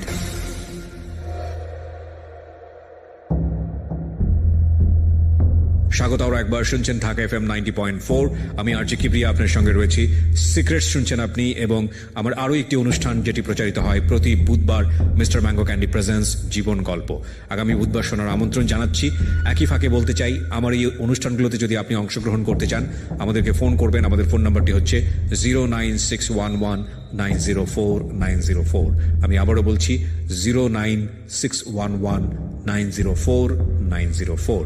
ওকে, আমরা যেখানটায় ছিলাম তারপর আসার পরে ওই যে ডিপোজিট লেটারটা যে পাঠায় দেয় আমার জোরপূর্বক, যে আমার বাপ মায় যে মেয়েটার 3 নম্বর বিয়েটা যে ডিভোর্স দেওয়া, ওই পেপারটা যখন কুরিয়ার সার্ভিসে ধরেন আজকে পাঠাই দিছে, ওরা তো কালকে বিকেলের মধ্যে পেয়ে গেছে। এই মেয়েটা তো ঠিক আছে, মনে করেন অনেক কান্নাকাটি করে, ঠিক আছে, মেয়েটার বাপ মা ওরা মনে করেন দেশে পাঠাই দিছে, ওদের যে দেশের বাড়ি সেখানে পাঠাই দিছে। সেখানে যখন পাঠাই দিছে তখন মনে করেন আমি তো ঠিক আছে, এখন আইসা যখন যাব আমি তো ভয় পাচ্ছি যে ডিপোজিটটা তো ঠিক আছে 2 দিন 3 দিন আগে দেওয়া হয়েছে, আমি যদি এখন যাই যদি আমার আটকায় দেয়, তা এটা একটা ভয়। কিন্তু সেখানে আমার ওই মেয়েটার কাবির নামাই ছিল 30,000 টাকা। আচ্ছা, 30,000 টাকা। তখন আমি আমার মার সাথে যোগাযোগ করলাম যে এই মেয়েটার যে ঠিক আছে ডিভোর্স দিলে নাকি টাকা দিতে হয়, ঠিক আছে, টাকা দিবে কে? তখন আমার মা কি করলো, কয় বাবা জীবনে ভুল যা করছো ঠিক আছে, আমি তোরে টাকা দিতেছি। আমার নানির বাড়ির যে একটা অংশ ছিল সেটা আমার মা বিক্রি করে, ঠিক আছে, আমাকে টাকা দিছে। এই টাকাটা আমি সরাসরি না, আরেকজনের হাত পাশে আমি মেয়েটার কাছে দিয়ে দিছি। আচ্ছা, দেওয়ার পরে মেয়েটা হঠাৎ আমারে তখন ফোন দিছে একদিন, দিয়ে অনেক কান্না করতেছে, কেন, ঠিক আছে, আমি তো বুঝতে পারি নাই। প্রথম 1 সন্তান নষ্ট, দ্বিতীয় বিয়ের দুই সন্তান নষ্ট, তৃতীয় বিয়ের আরেক সন্তান। 3টার বেলা ওর যে প্রেগনেন্ট ছিল আমি তো জানতাম না, ডিভোর্স আমার জোর করে দেওয়া হয়েছে। কান্দতেছে, পরে বললাম ঠিক আছে কেন, কান্দার কারণ কি? কয় যে গতকালকে বাচ্চাটা নষ্ট করছি। তখন মনে করেন মাথা টাথা ঠিক আছে পুরো নষ্ট হয়ে গেছে। যাক, মানে 4টা সন্তান আপনি এভাবে মেরে ফেলেছেন? 4টা আরো আছে, সামনে আরেকটা আরো আছে, ঠিক আছে, আমরা সামনের দিকে আগাই। হ্যাঁ, এরপরে মনে করেন ওখান থেকে আমি তখন ঠিক আছে একটু উন্মাদ, মানে কাজ ভাল লাগে না, খাওয়া ভাল লাগে না, ঘুম ভাল লাগে না, এভাবে চলতে থাকে। তো যেখানে ছিলাম ওখান থেকে ঠিক আছে জায়গা চেঞ্জ করে, বন্ধুরা থাকতো অন্য জায়গায়, সেখানে চলে গেলাম। সেখানে যাওয়ার পরে আপনার বৈশাখী অফিসের মধ্যে বৈশাখী অনুষ্ঠান, তো বৈশাখী অনুষ্ঠানের মধ্যে মনে করেন ঠিক আছে কোনায় একটা চেয়ারের মধ্যে আমি চুপচাপ বসে আছি। তো একটা মেয়ে মনে করেন ওই নৃত্য দেয় তো অনুষ্ঠানের মধ্যে, তো নৃত্য দেওয়ার এক ফাঁকে হয়তো আমার খেয়াল করছে যে চুপচাপ বসে আছে, সবাই আনন্দ করতেছে, নাচতেছে, তালি দিচ্ছে, অন্যরকম ব্যাপার। তো মেয়েটা ওই ফ্যাক্টরিতে, আমি ওই ফ্যাক্টরিতে চাকরি করি। তো মেয়েটা পরে আমার সাথে এসে বললো ঠিক আছে কি ব্যাপার, কালকে অনুষ্ঠান দেখলাম কোনো একবার নিজম এসে নাচছে গাইছে, কত আনন্দ করলো, আপনাকে দেখলাম এরকম চুপচাপ কেন? এমনি। তো মেয়েটা বলে আপনার ফোন নাম্বারটা দেন, একসাথে কাজ করি, একই ফ্যাক্টরিতে একই অফিসে। তো ফোন নাম্বারটা দিই, পরে বলে আমরা সম্পর্ক করবো, প্রেম করবো। পরে আমি কই আসলে এটা আপনার 4 নাম্বার বিয়ে? 4 নাম্বার সম্পর্ক আর কি, মানে যেই কদিন সম্পর্ক হয়েছে সেটা বলতেছি আর কি। তো আমি বললাম কার সাথে সম্পর্ক করার আগে তার সম্বন্ধে জানতে হয়। কি জানবো? আমি কই এর আগে আমি বিয়ে করছিলাম। কয়টা করছি এগুলো বলি নাই, যে বিয়ে করছিলাম আমি কোনো, ঠিক আছে, আসলে ভালো না। হ্যাঁ, চেহারা দেখতে তো যেটা মনে হয় ঠিক আছে, যে মানে বিয়েই করেন নাই। আমি না সত্যি বিয়ে করেছিলাম, আমি সত্যি বলছি, কিন্তু ও ফান মনে করে নিছিল যে হয়তো বা আমি দুষ্টামি করে বলছি। তো এক সময় আমার সাথে কথা বলতে বলতে বেশি দিন না, 1 মাস 1.5 মাস 2 মাস, এরপরে মনে করেন ওকেও বিয়ে করে ফেলি। এটা আপনার 4 নাম্বার বিয়ে? 4 নাম্বার বিয়ে। এবং 4 নাম্বার বিয়েটা হয় কত বছর বয়সে? তখন 20 বছর বয়স। 20 বছরের মধ্যে আপনি 4টা বিয়ে করেন? 4টে বিয়ে করছি। ঠিক আছে, ওকে। তারপর এরপরে বিয়ে করছি, বিয়ে করার পরে চলতেছে, কাজ করতেছি, খাচ্ছি, বাড়িতে টাকা দিচ্ছি। হঠাৎ করে আম্মা অ্যাক্সিডেন্ট করে। আমার আম্মা, মানে আমাদের যে ঘর, মানে মই আছে না, মই দিয়ে ঘরের উপরে উঠছিল, ওখান থেকে পড়ে যায়? হ্যাঁ। তো পড়ে যাওয়ার পরে আপনার মেরুদণ্ডের 4টা হাড়, ওহো, 4টা হাড় নষ্ট হয়ে যায়। আর যেটাকে পাঁজর বলি, যে পাঁজরের হাড়, এটা 3টা নষ্ট হয়ে যায়।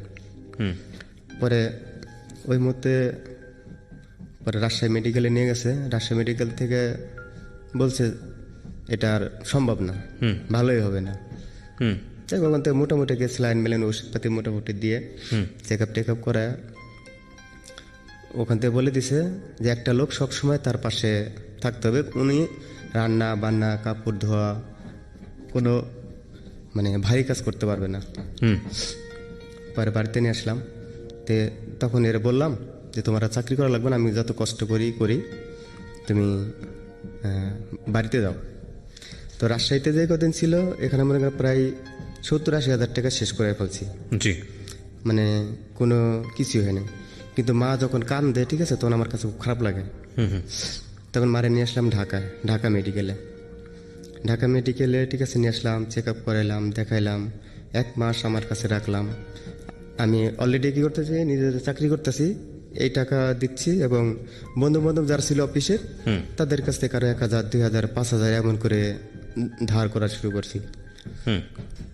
পরে মারে দেখাইলাম ঠিক আছে, ও ডাক্তার একটাই কথা ঠিক আছে কোনো কাজ কাম করা যাবে না, মোটামুটি চলতে পারবে আর কি, আচ্ছা। কোনো কাজ করতে পারবে না।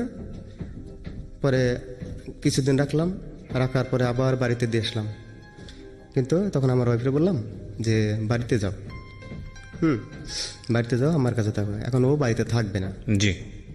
বাড়িতে থাকবে না ঠিক আছে, যে তুমি যেখানে থাকবে এখানে থাকবা, তোমার কাছে থাকবো। আমি দেখো মা তো তার তো আর ঠিক আছে ফেলে দেওয়া সম্ভব না, তুমি যেভাবে উঠতেছো আমার বাড়িতে থাকো। ডাক্তার তো বলে দিছে, কারণ ঢাকা মেডিকেলতে যখন আমার সাথে ছিল ডাক্তার বলছে যে এটা সবসময় একটা লোক রাখবে।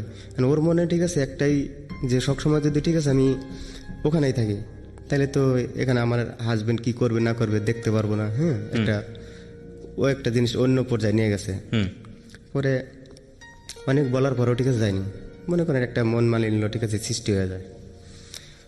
পরে মনে করেন ওর পেটে তখন আপনার 1.5 মাসের প্রেগনেন্ট, 45 দিনের প্রেগনেন্ট, এটা পঞ্চম মানে 5 নাম্বার বাচ্চা আর কি, আগে 4টা, এটা 5 নাম্বার। এই বাচ্চাটাও নষ্ট করেছেন কি করেননি সেটা জানতে চাচ্ছি। নষ্ট করেছি। তাহলে আমার আর স্টোরির দিকে যাওয়ার দরকার নেই। ঠিক আছে, এছাড়া আর কি করেছেন আপনি এই নষ্ট ঘটনার প্রেক্ষাপটে? আমরা একটু সামনের দিকে যাই, অন্য কোনো ভুল বা অপরাধ যেগুলো আপনি আসলে আজকে কনফেস করতে চান। জি বলুন। এখানে এটা যখন করছি এটা ওটা যাবে না পরে যখন একমত ঠিক আছে একটু মলমলের কাটাকাটি হয়েছে তখন মনে করেন মানে বললাম তাহলে তুমি আমার কাছে ঠিক আছে চলে যাও। পরে মনে করেন ওর ফ্যামিলির সাথে যোগাযোগ করে ঠিক আছে যে বাচ্চা ফেলাই দেবো, তো ওর ফ্যামিলি নিষেধ করছে না, বাচ্চা নষ্ট করা যাবে না। পরে উনি নিজে মেয়েটা মনে করেন ধরেন বাচ্চাটা নষ্ট করে ফেলছে, জি, নষ্ট করে ঠিক আছে ও নিজে ডিভোর্স দিছে আপনাকে। দিয়ে ঠিক আছে ও চলে গেছে। তো যখন আমার বয়স 20 বছর, এরপরে আমি মনে করেন একদিন অসুস্থ হইলাম, এদিকে আমার আম্মা অসুস্থ, এরপরেও মনে করেন কলমিটুল্লাহ হসপিটাল